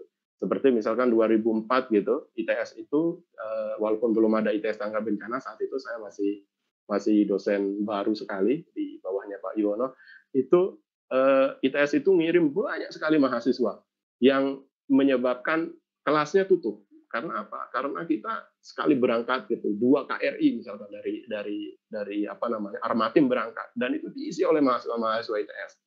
Kemudian tinggal di Aceh beberapa lama dan satu bulan lebih dan pasti kacau perkuliahannya dan apa namanya kalau itu terjadi kampus juga harus lentur masalah ini. Jadi bahwa bukan apa namanya mahasiswa ingin kabur dari kuliah gitu, tetapi dia untuk sementara meninggalkan bangku kuliah untuk aktivitas sosial yang itu tidak hanya bermanfaat bagi orang lain, tapi juga bermanfaat bagi dia secara pribadi dan juga bagi nama baik kampus. Saya selalu bilang, walaupun saya tidak ingin semua orang tahu bahwa Bapak Ibu semua, misalkan di ITS, saya perlu bilang satu hal, jadi bahwa aktivitas sosial tanggap bencana yang kita lakukan ini, itu sebenarnya punya efek tidak langsung, dan efek ini sangat besar, tapi tidak boleh menjadi tujuan kita. Apa itu? Yang kita dapatkan itu adalah branding.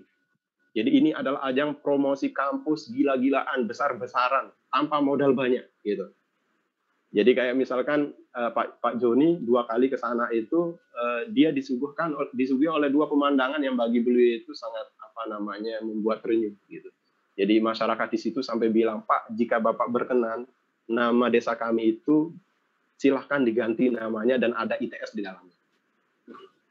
Itu satu. Kemudian yang kedua, ini juga di luar desain saya, karena saya tidak bisa ngatur semuanya. Jadi beberapa kali kita di pinggir jalan, itu lewat truk-truk, mobil-mobil yang mohon maaf kurang baik gitu ya. Mobil yang sekedar jalan, kalau di Surabaya pasti kena tilang. Nah, yang buat kita terenyuh itu adalah ada stiker ITS. Stiker ITS ditempel di badan mobilnya. Pak, lihat itu Bapak, saya bilang. Nggak mungkin saya yang nempel itu. Karena saya nggak kenal dia, dan kalau saya nempel, ya bagus stikernya. Itu kayaknya kayak di print, kemudian dilem gitu. Nah, dia bilang, mungkin itu dia menghargai kita, bahwa karena 5 bulan misalkan selama kita di situ bolak-balik, banyak jaket ITS yang ada di situ, kemudian banyak rompi-rompi yang kita distribusikan di situ yang ada logo ITS. Dia merasa bahwa kehadiran kampus yang istilahnya untuk membantu itu menjadi kayak promosi. Jadi ini dia juga ikut mempromosikan. Ini kampus ini sudah baik pada kami, dan kita harus bantu. Paling tidak misalkan saya pasang stiker dan sebagainya. Di 239 rumah yang kami pasang itu, saya melarang ada stiker ITS. Karena saya bilang bukan ITS yang punya uang, kita hanya knowledge-nya saja dan kita hanya mantau. Tidak boleh ada stiker ITS. Tapi apa? Dia minta harus ada stikernya. Kemudian yang kedua, saya bilang tidak boleh ada identitas ITS di situ. Yang terjadi apa Bapak Ibu? Mereka beli cat, Pak. Jadi dicat dengan warna bendera ITS. Biru muda dan biru tua itu. Sehingga sampai sekarang kemarin terakhir Februari saya ke lokasi untuk KKN Bamboo School Project, kita membuat sekolah di situ dengan beberapa partner lain dari F Studio, kemudian Stuttgart University, kemudian Universitas NU dan sebagainya. Itu kita masih menemukan rumah-rumah itu yang sudah 2 tahun dan belum diganti gitu, karena bantuan dari pemerintah juga bertahap, dan rumah lama itu belum rusak, jadi mereka masih memanfaatkan itu. Jadi ya intinya itu yang tadi. Jadi kalau kita bisa mengkomunikasikan dengan kampus bahwa apa yang kita lakukan ini bukan dalam rangka gembosi kelasnya Bapak A, Bapak B, Bapak C gitu ya. Yang kita lakukan ini adalah aktivitas sosial yang kita harap yang paling penting itu adalah menjadi ajang pembelajaran sosial bagi mahasiswa itu. Dan ini yang tidak terbeli. Karena apa? Kita juga nggak bisa ngajari dia gitu. Tetapi masyarakat ke depan itu membutuhkan alumni yang punya itu, yang punya empati, punya jiwa sosial dan sebagainya. Dan itu adalah menjadi nilai positif mereka ketika nanti kembali ke masyarakat. Dan tentunya saya yakin semua akan setuju bahwa kita sama-sama perlu, bukan saya misalkan di DRPM bukan karena ini misalkan programnya DRPM, kemudian saya paksa departemen A untuk ikut dan sebagainya. Tidak, ini adalah program kampus. Kita ketika keluar kita membawa bendera yang sama, bendera kampus, dan kewajiban kita bersama-sama itu adalah membawa nama baik, menjaga nama baik dari institusi kita dimanapun kita berada. Baik Bapak, seperti itu Pak. Mas Jailani, ini menarik ini. Apakah kalau demikian kita perlu untuk menginstitusionalisasikan perguruan tinggi tanggap bencana ini? Artinya tadi kan pertanyaannya, kalau ini izinnya susah, karena memang bukan merupakan kegiatan kampus, padahal kampus itu punya tridharma perguruan tinggi kan, jadi sehingga semestinya memang itu adalah salah satu kewajiban kampus juga untuk bisa berperan serta gitu. Gimana menurut Mas Jailani? Sebelum ada pertanyaan ini ada di chat ada pertanyaan. Ya. Ini juga mengawali menemani kegiatan kami di awal-awal. Jadi karena saya orang PSKBI ya, PSKBPI, Pusat Studi Kebencanaan Pusat Studi Kebumian Bencana dan Perubahan Iklim.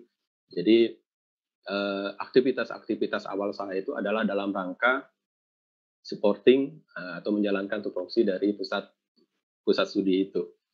Kemudian ketika terjadi hal-hal seperti ini, saya ketemu dengan orang yang kelaparan, membutuhkan makanan dan sebagainya, karena tidak ada wadahnya saat itu, gitu.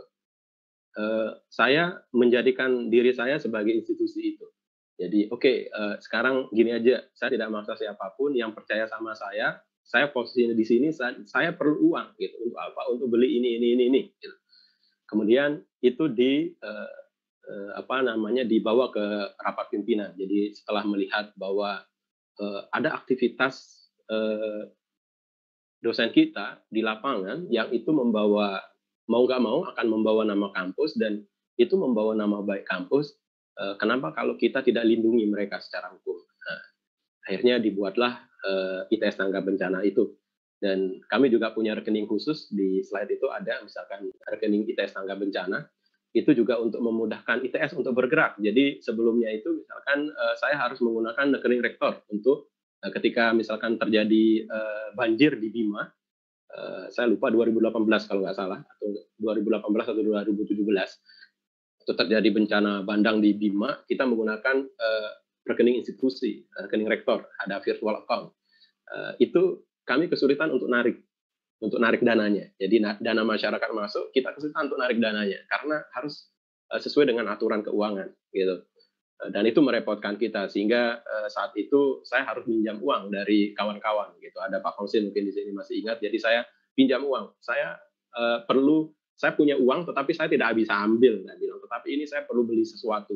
Dan jumlahnya tidak banyak, 50 juta, dan saya hanya punya 25 juta. Tolong bantu saya 25 juta, seminggu ke depan mudahan saya bisa ganti. Dan itu bisa saya lakukan. Dan bisa kita lakukan. Tetapi kalau kita udah bicara miliaran misalkan, Lombok itu lebih dari 1,7 miliar kalau nggak salah. Kalau Bapak Ibu lihat 239 rumah saja, 5 juta saja satu rumah itu udah berapa? 1 miliar lebih. Belum makannya setiap hari gitu. Sehari itu kita butuh 1 ton beras Bapak Ibu untuk 1.000 kakak gitu. Itu sudah banyak sekali. Jadi kalau kita masih di bawah 100 juta, oke lah kita pakai rekening sendiri atau rekening kampus yang perlu ada aturan untuk narik. Tidak masalah, tetapi begitu udah besar gitu, kayak misalkan COVID ini sudah 2 miliar sendiri, itu kita perlu rekening yang ada keluasan, sehingga bapak-bapak kami di kampus itu mendorong membuatkan saya gitu, itu rekening khusus, rekening ITS Tanggap Bencana, itu bisa masuk kapan saja, juga bisa keluar kapan saja.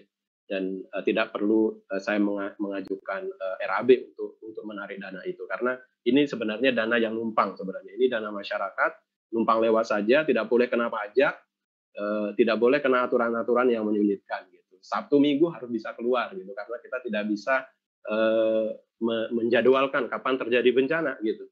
Sabtu Minggu jam 10 malam, jam 11 malam, kalau perlu keluar uang, harus keluar uang. Tidak perlu nunggu jam buka gitu. Dan ini yang terjadi.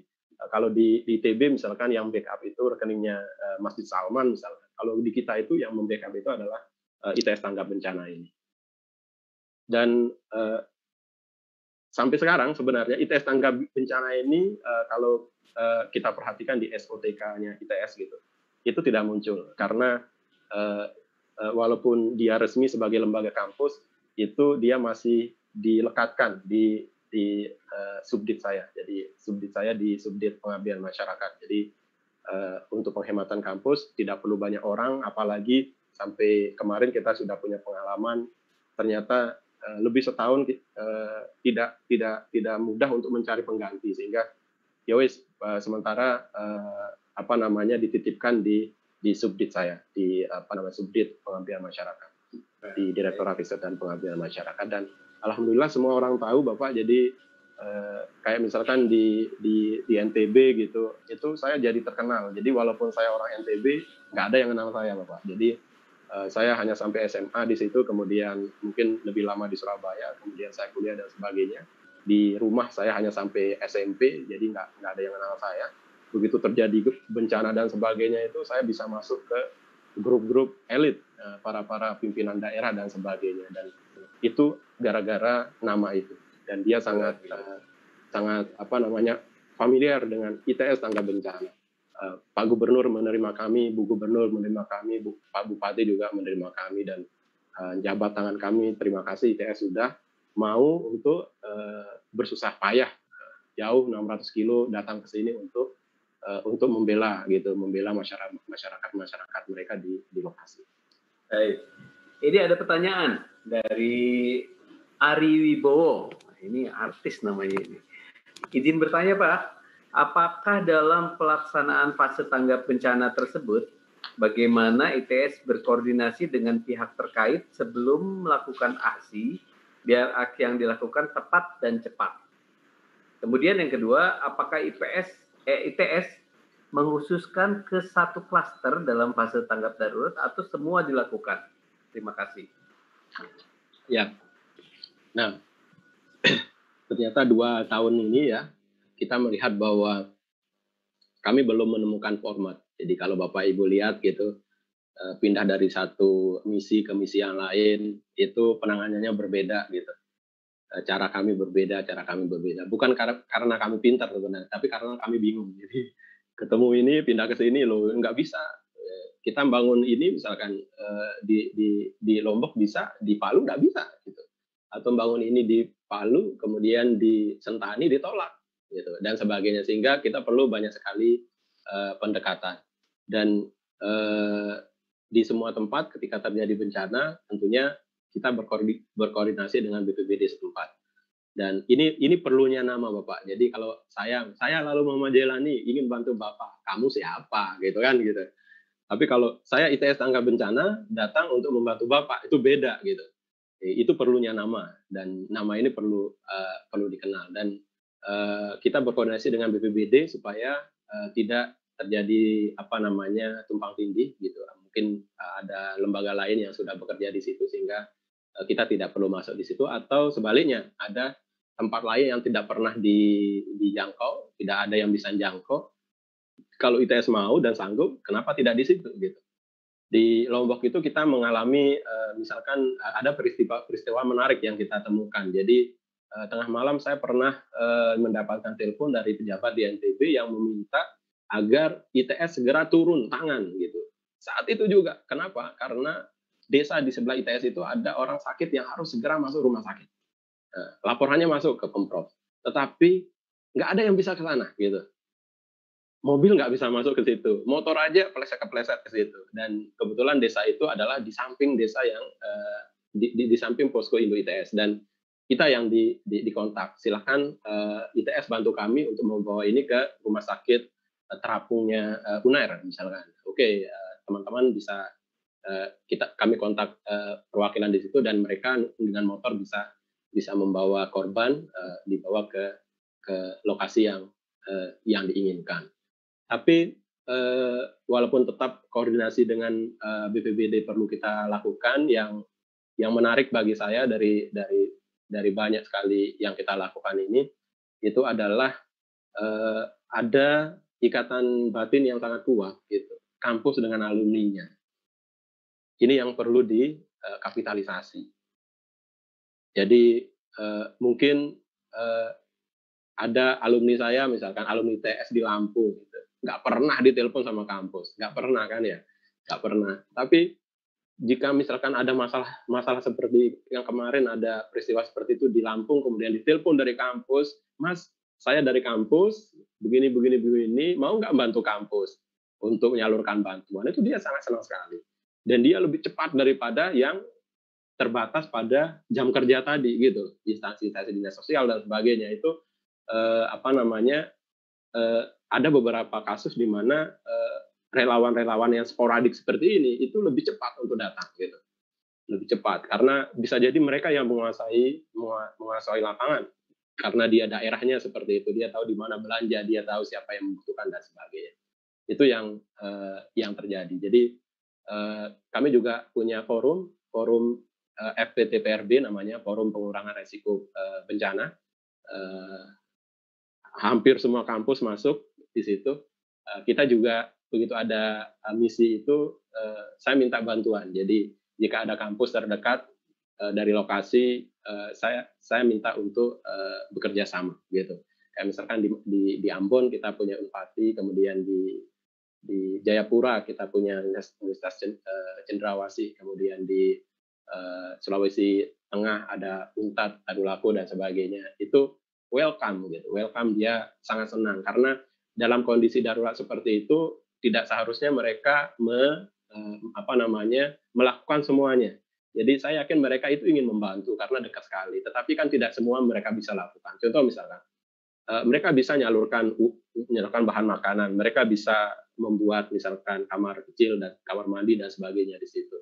Tapi pada saat yang sama mereka nggak akan kepikiran bagaimana cara mendapatkan uangnya gitu. Bahkan pengalaman kita di Lombok itu ketika saya di lokasi itu saya sampai tidak bisa berpikir. Jadi beberapa kali itu karena kami punya tim ahli itu saya hanya ngirim WA, kondisi seperti ini tolong perintah saya bilang. Saya nggak bisa memutuskan. Saya nggak tahu, saya nggak bisa memutuskan karena saya panik dan sebagainya. Kondisi tidak memungkinkan. Sehingga harus ada orang luar yang mandu ide dan sebagainya. Itu perlu orang luar. Dan yang kedua itu tim yang menggalang dana ini harus terpisah dari orang yang operasi di lapangan. Supaya yang operasi di lapangan itu bisa fokus dengan pekerjaannya dia dan itu akan lebih memudahkan dia, tidak terbeban oleh hal yang berat-berat lainnya. Itu. Kemudian yang kedua, apakah ITS operasinya itu di klaster-klaster khusus? Ya ini juga tidak bisa kita jawab. Jadi tergantung di lapangan. Jadi kadang hanya satu, kadang yang lain juga bisa kita kerjakan dan sebagainya. Jadi apa yang di depan mata dan itu bisa kita lakukan, itulah yang kita lakukan. Dan kayaknya itu cenderung lebih penting atau mungkin lebih bermanfaat bagi masyarakat. Kadang di kampus itu saya sudah punya desain. Nanti di lapangan saya harus seperti apa, melakukan ABCD misalnya. Begitu nyampe lapangan, itu mereka nggak butuh itu gitu. Kayak misalkan di awal-awal gempa Lombok itu misalkan kami membawa software Resifit namanya, itu buat rapid assessment bangunan setelah bencana. Ini Bu Endah, inovatornya sudah meninggal Februari 2019. Jadi saya juga membawa software itu, softwarenya berbasis Android, kemudian tim yang di ITS memantau di database-nya, saya cuma memfoto dan sebagainya di lapangan.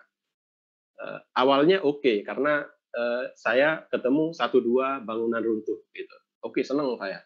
Begitu masuk Lombok Utara itu saya tidak ngirim data ke kampus. Kemudian ditanya, ada apa Pak? Dia bilang, kok nggak ngirim data? Apa nggak ada rumah yang rusak? Dia bilang, bukan, software kita tuh salah. Saya bilang, harusnya yang software ini ada fitur untuk memfoto rumah yang tidak rusak.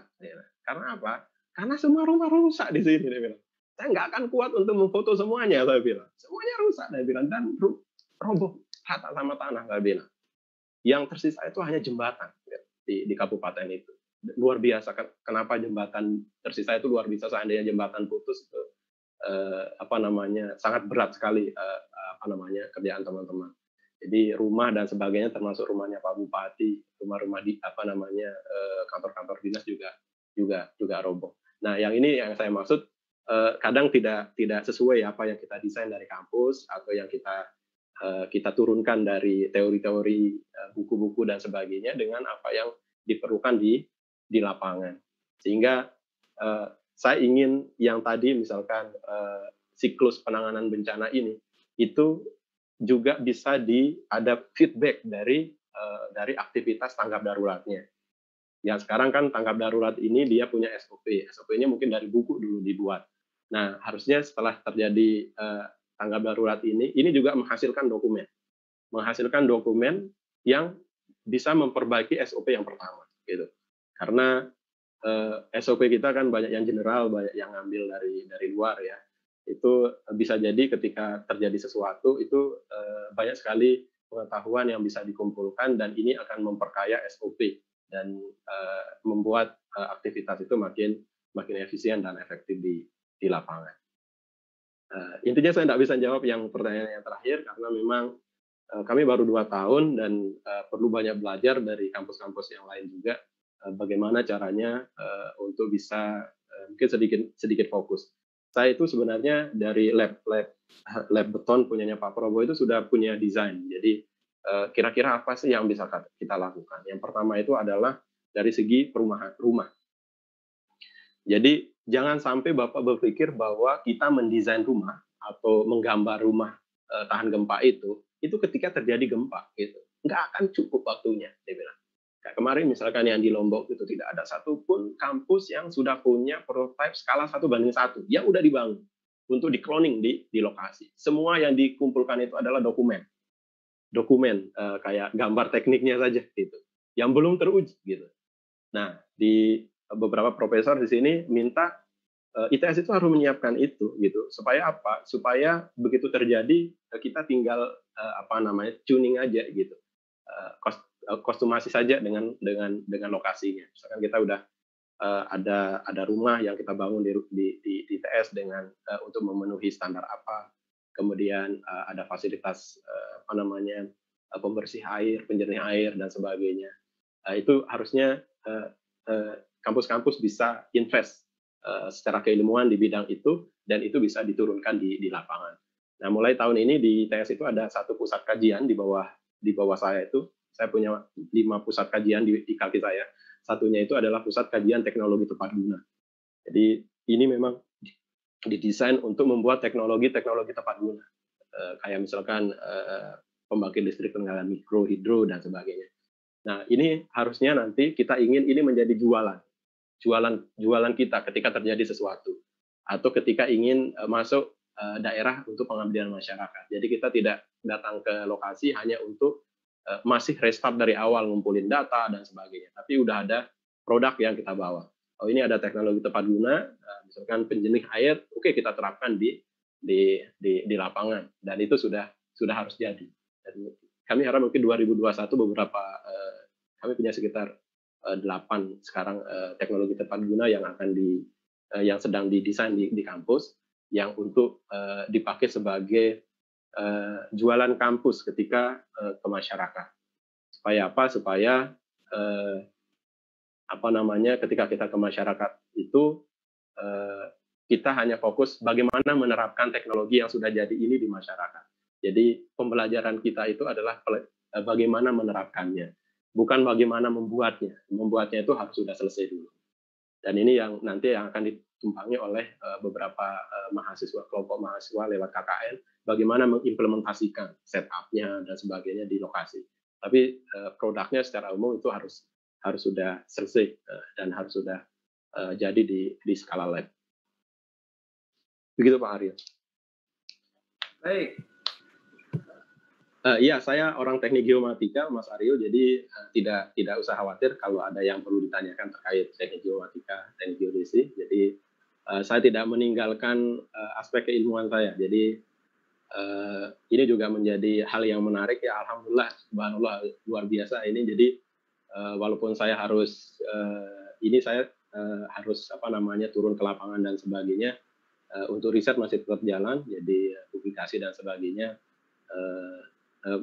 Ya kita saling bantu dan itu masih jalan dan saya masih ingat gitu pelajaran yang tadi, pelajaran yang diajarkan Pak Yono, Pak Bangun dan sebagainya, saya masih ingat. Dan justru dengan kondisi darurat yang saya hadapi, saya punya beberapa inovasi bagaimana cara saya mengajar dengan kondisi yang tidak biasa dan itu ketika diterapkan ke mahasiswa ya menjadi salah satu yang berbeda gitu, tidak biasa-biasa saja caranya. Bagaimana misalkan saya mengajar itu dari belakang misalkan, jadi dari apa yang akan kita buat, kemudian baru kita mundur dan sebagainya. Yang kalau di kampus kan biasanya harus dari pendahuluan baru yang di belakang. Dan itu bisa kita lakukan jika ada pertanyaan terkait teknik geodesi, geomatika dan sebagainya juga, insya Allah kalau bisa jawab saya akan jawab. Dan kalau tidak bisa ini ada masih ada guru-guru lumayan waktu Bu Ira juga ada di sini. Bentar ya, kayak saya lihat di suaranya kok nggak ada ya Bang? Bentar. Kawan-kawan dengar suara narasumbernya nggak? Kalau dari saya jelas Pak Agi, jelas. Jelas Pak, jelas. Ya. Alhamdulillah. Oke, ini ada Umu Sapa yang ingin bertanya. Dia tidak bertanya, saya tidak bertanya, hanya ingin menyampaikan apresiasi tinggi-tingginya untuk segala Suara kontribusi moderatornya udah ITS. hilang. Ya, hanya ingin menyampaikan apresiasi setinggi-tingginya untuk segala kontribusi ITS pada bencana Lombok 2 tahun lalu. Kami merasakan langsung manfaatnya pada saat masa tanggap darurat hingga rehabilitasi. Keren. Oke, bukan pertanyaan, tapi kalau misalnya masih ada pertanyaan, silakan. Masih ada sekitar 5-10 menit. Bapak Ibu sekalian, ini luar biasa loh. Jadi apa yang dipelajari ini kebetulan bidang keilmuannya juga sangat terpakai ya, terutama di lapangannya Pak Fadil. Meskipun ketika menghadapi situasi yang sebenarnya tadi saya jadi kebayang banget tuh, bahkan untuk mengambil putusan aja itu kayaknya sulit untuk jadi karena memang sangat luar biasa kacaunya, hancur dan sebagainya, melihat orang kelaparan dan sebagainya, kita juga jadi sulit ya untuk bisa berpikir secara jernih. Oke, ini ada pertanyaan dari Widya untuk kasus pada penurunan tanah yang terus dan menurun, rumah-rumah rusak, ada tanah longsor, apa yang harus saya lakukan atau kita dari tim relawan lakukan? Barangkali bisa ditanggapi. Ya, ini bidangnya Bu Ira tentang deformasi, dan saya tidak, walaupun saya sempat jadi bagian timnya Bu Ira untuk deformasi di Surabaya, saya tidak terlalu menguasai kalau masalah itu.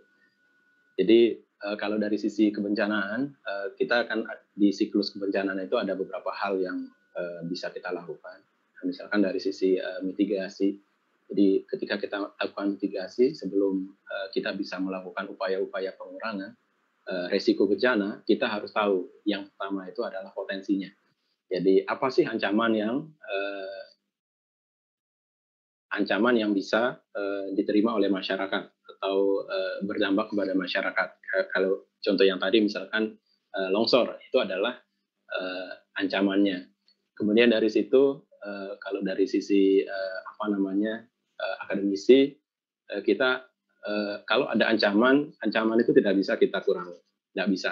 Jadi gempa dan sebagainya itu ancaman tidak bisa kita kurangi. Yang kita lakukan itu adalah tuning di dua hal. Yang pertama itu adalah kerentanan. Jadi kalau kerentanan, dan yang kedua itu adalah ketangguhan. Jadi kalau yang aspek kerentanan ini kalau dia ada, maka resiko yang akan yang terjadi itu akan makin besar. Tapi kalau yang ketangguhan makin besar, maka resikonya akan makin kecil. Contoh ketangguhan misalnya, contoh kerentanan. Kalau kita sudah tahu bahwa di sebuah lokasi itu turun tanahnya, kemudian longsor dan sebagainya, maka jangan bikin rumah di situ. Atau kalau kita tahu misalkan di Aceh banyak bencana, banyak gempa, jangan bikin rumah di situ.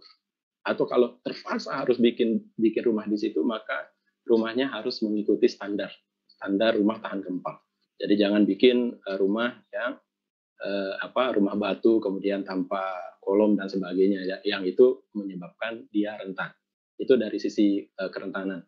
Kemudian yang dan ini bisa macam-macam, dan dia sifatnya spesifik tergantung dari bencananya. Jadi berbeda-beda, yang bencana ancamannya itu adalah banjir akan berbeda, kemudian puting beliung akan berbeda, kemudian gempa dan sebagainya akan berbeda. Kemudian yang kedua yang tak kalah pentingnya itu adalah kita harus membangun ketangguhan. Ini yang kemarin juga banyak cerita lucu tentang yang aspek ketangguhan ini. Jadi kalau sudah rumah kita bagus, kemudian kita potensi bencananya sudah kita ketahui, tetapi masyarakatnya misalkan belum dididik untuk untuk menghadapi itu dia tidak juga berbahaya. Gitu. Misalkan kalau terjadi gempa, misalkan lebih dari 2 detik, silakan keluar dari rumah. Nah, kalau ini tidak dipahami oleh masyarakat, akan repot. dia bisa resikonya bisa tinggi. Kemarin yang di Lombok saya dapat cerita yang lucu banget. Ini udah COVID ini udah zaman COVID. Jadi tiba-tiba mungkin 2 minggu yang lalu atau 1 minggu lalu ada gempa. Ada gempa di situ dan mereka itu masih punya pengalaman gempa itu. Karena lebih dari 200 gempa yang terjadi yang sejak 29 Juli 2018 hampir setiap hari gempa. Sehingga lama-lama kan mereka terpatri tuh, anak kecil juga kalau gempa lebih dari 2 detik keluar rumah lari gitu. Nah yang terjadi itu justru lucu. Jadi ini udah COVID, begitu ada gempa di Mataram, ada yang laporan itu langsung keluar gitu. Itu keluar dia ingat sekarang COVID. Nah, COVID itu protokolnya harus di dalam rumah gitu. Nah dia bingung ini mana ini yang benar ini, kita disuruh keluar rumah tetapi sekarang ada COVID, kita disuruh masuk ke rumah. Nah, di sini yang perlu banyak pembelajaran di sini untuk membangun ketangguhan masyarakat dan sebagainya. Dan saya kira banyak sekali pihak yang sudah masuk di sini, walaupun itu masih kurang. Saya rasa semua harus masuk. Jadi ini harus menjadi bagian dari budaya kita. Jadi saya punya cerita ketika saya di Jepang itu ada 2 orang kembar di sana, yang satu orangnya itu ketika kuliah, dia kuliah di Australia. Satunya tetap di Jepang. Kemudian ketika saudarinya yang di Jepang ini berkunjung ke Australia, kemudian di rumahnya di Australia itu, dia lihat lemari, di lemarinya itu ada, gelas-gelas kaca. Kayak kita lah, naruh gelas-gelas kaca itu di lemari. Itu panik dia. Loh kok bisa kamu seperti ini? Kamu orang Jepang kok seperti ini gitu. Ini di Jepang ini sangat terlarang. Dia bilang kita nggak boleh naruh itu di lemari gitu, karena itu akan bisa mencederai kita gitu. Saya nggak meninggal karena gempanya, tetapi karena misalkan ditimpuki oleh bangunan kaca dan sebagainya. Justru, nah untuk mengurangi itu dia harus ada pembelajaran sosial dan banyak sekali teman-teman kita yang udah mulai berani untuk masuk di bidang ini. Tidak hanya orang engineering, justru bahkan banyak sekali yang kita perlukan itu orang-orang sosial. Ada yang masuk lewat dongeng-dongeng, ada yang lewat lagu sekarang.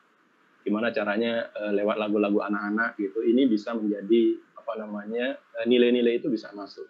Jika terjadi apa, seperti apa. Misalkan itu sederhana, misalkan kalau kita tumpukan sampah itu kita angkat bencana, misalkan sejak dini misalkan jangan buang sampah.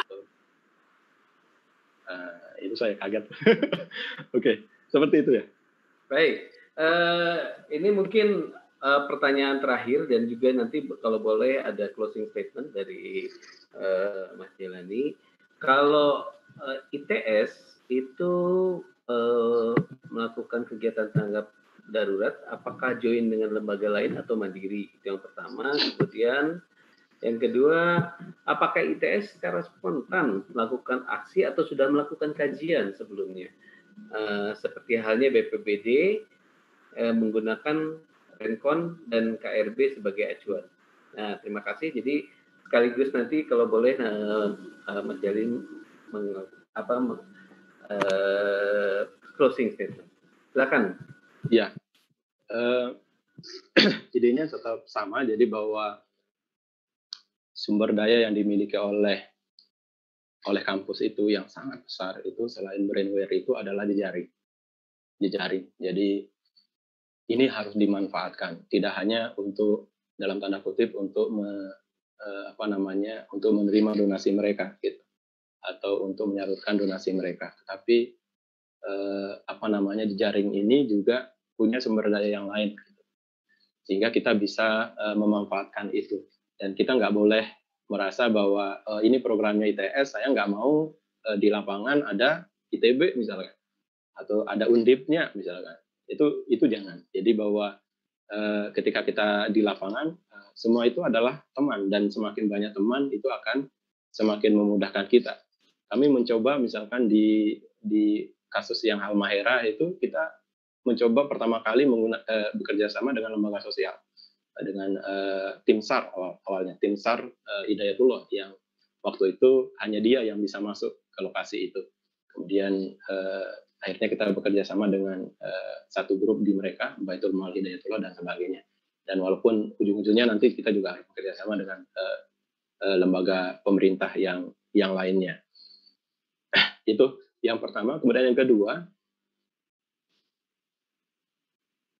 walaupun secara akademik itu sebenarnya kita sudah bisa memetakan akan ada apa di mana. Akan ada banjir di Surabaya, misalkan akan ada gempa di Aceh, akan ada ini dan sebagainya. Itu bisa kita prediksi. Tapi kita tidak prediksi kapan itu akan terjadi. Ini yang harus kami di perguruan tinggi, kita di perguruan tinggi harus tahu. Kita harus tahu diri masalah ini, bahwa yang ilmu yang kita miliki itu nggak banyak gitu. Kalau kita bisa memprediksi, itu hanya memprediksi potensi di mana kira-kira tempatnya dan kapannya kita tidak bisa prediksi. Dampaknya juga kadang tidak bisa kita prediksi. Sehingga operasi-operasi kemanusiaan itu tidak boleh hanya berpegang pada salah satu sisi saja. Nggak boleh. Itu akan ngerepotin diri sendiri. Jadi kalau 50% misalkan mengikuti panduan Rencon dan sebagainya, yang itu memang harus kita ikuti, itu harus ada ruang yang kita sediakan untuk bisa menerima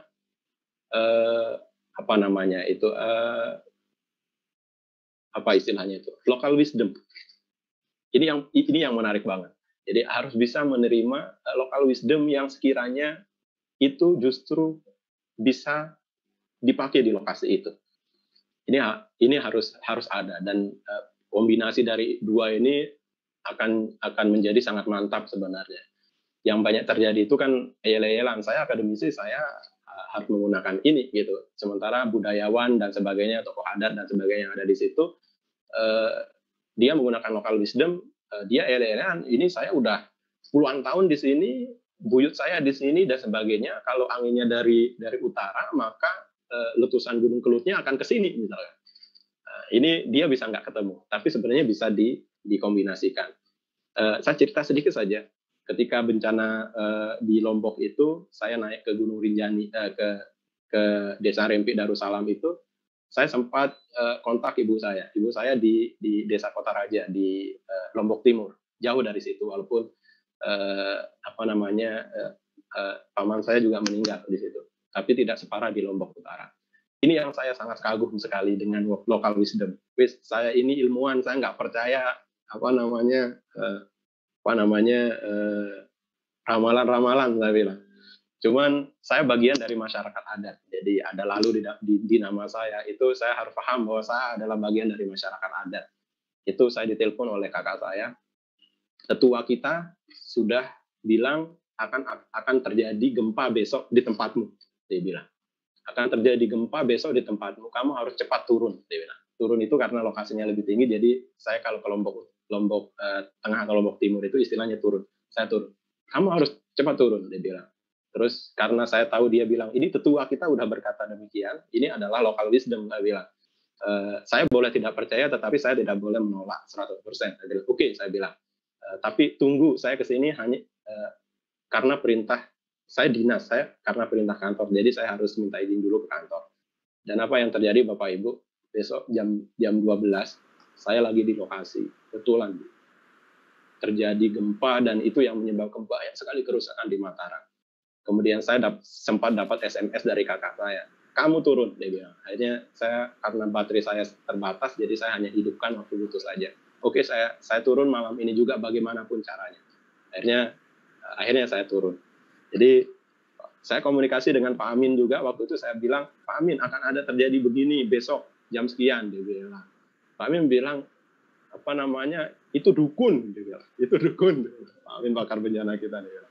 Ya Pak Amin, saya murid Bapak, saya ikut Bapak, saya bilang. Tapi ketika kita di lapangan perlu kiri kanan ini harus dilihat. Jadi kadang satu sisi bisa bekerja, satu sisinya tidak, atau kadang dua-duanya bisa dikombinasikan. Dan ini menjadi penting.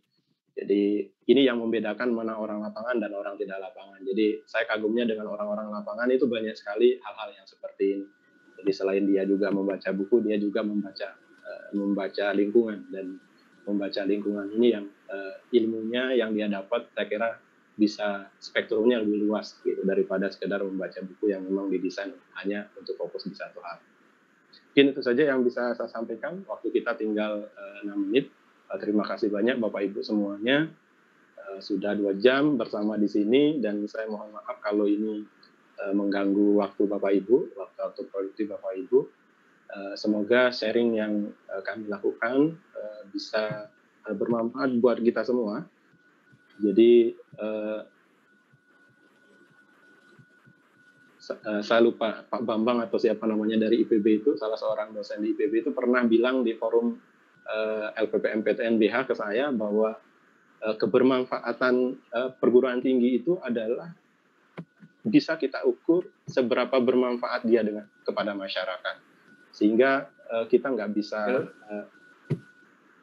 sehingga kita nggak bisa berhenti dengan kebermanfaatan kita secara akademik saja, tapi semakin bermanfaat kita ke masyarakat, semakin bermanfaat pula kampus kita, kampus apapun itu. Dan saya mengajak semua kita dan saya juga mohon doa, ITS perlu banyak support. Jadi teman-teman juga sebenarnya sudah kewalahan. Jadi kita perlu saling support di masa-masa pandemi ini terutama. Jadi semua pihak harus saling membantu dan kiri kanan kita juga banyak orang yang membutuhkan.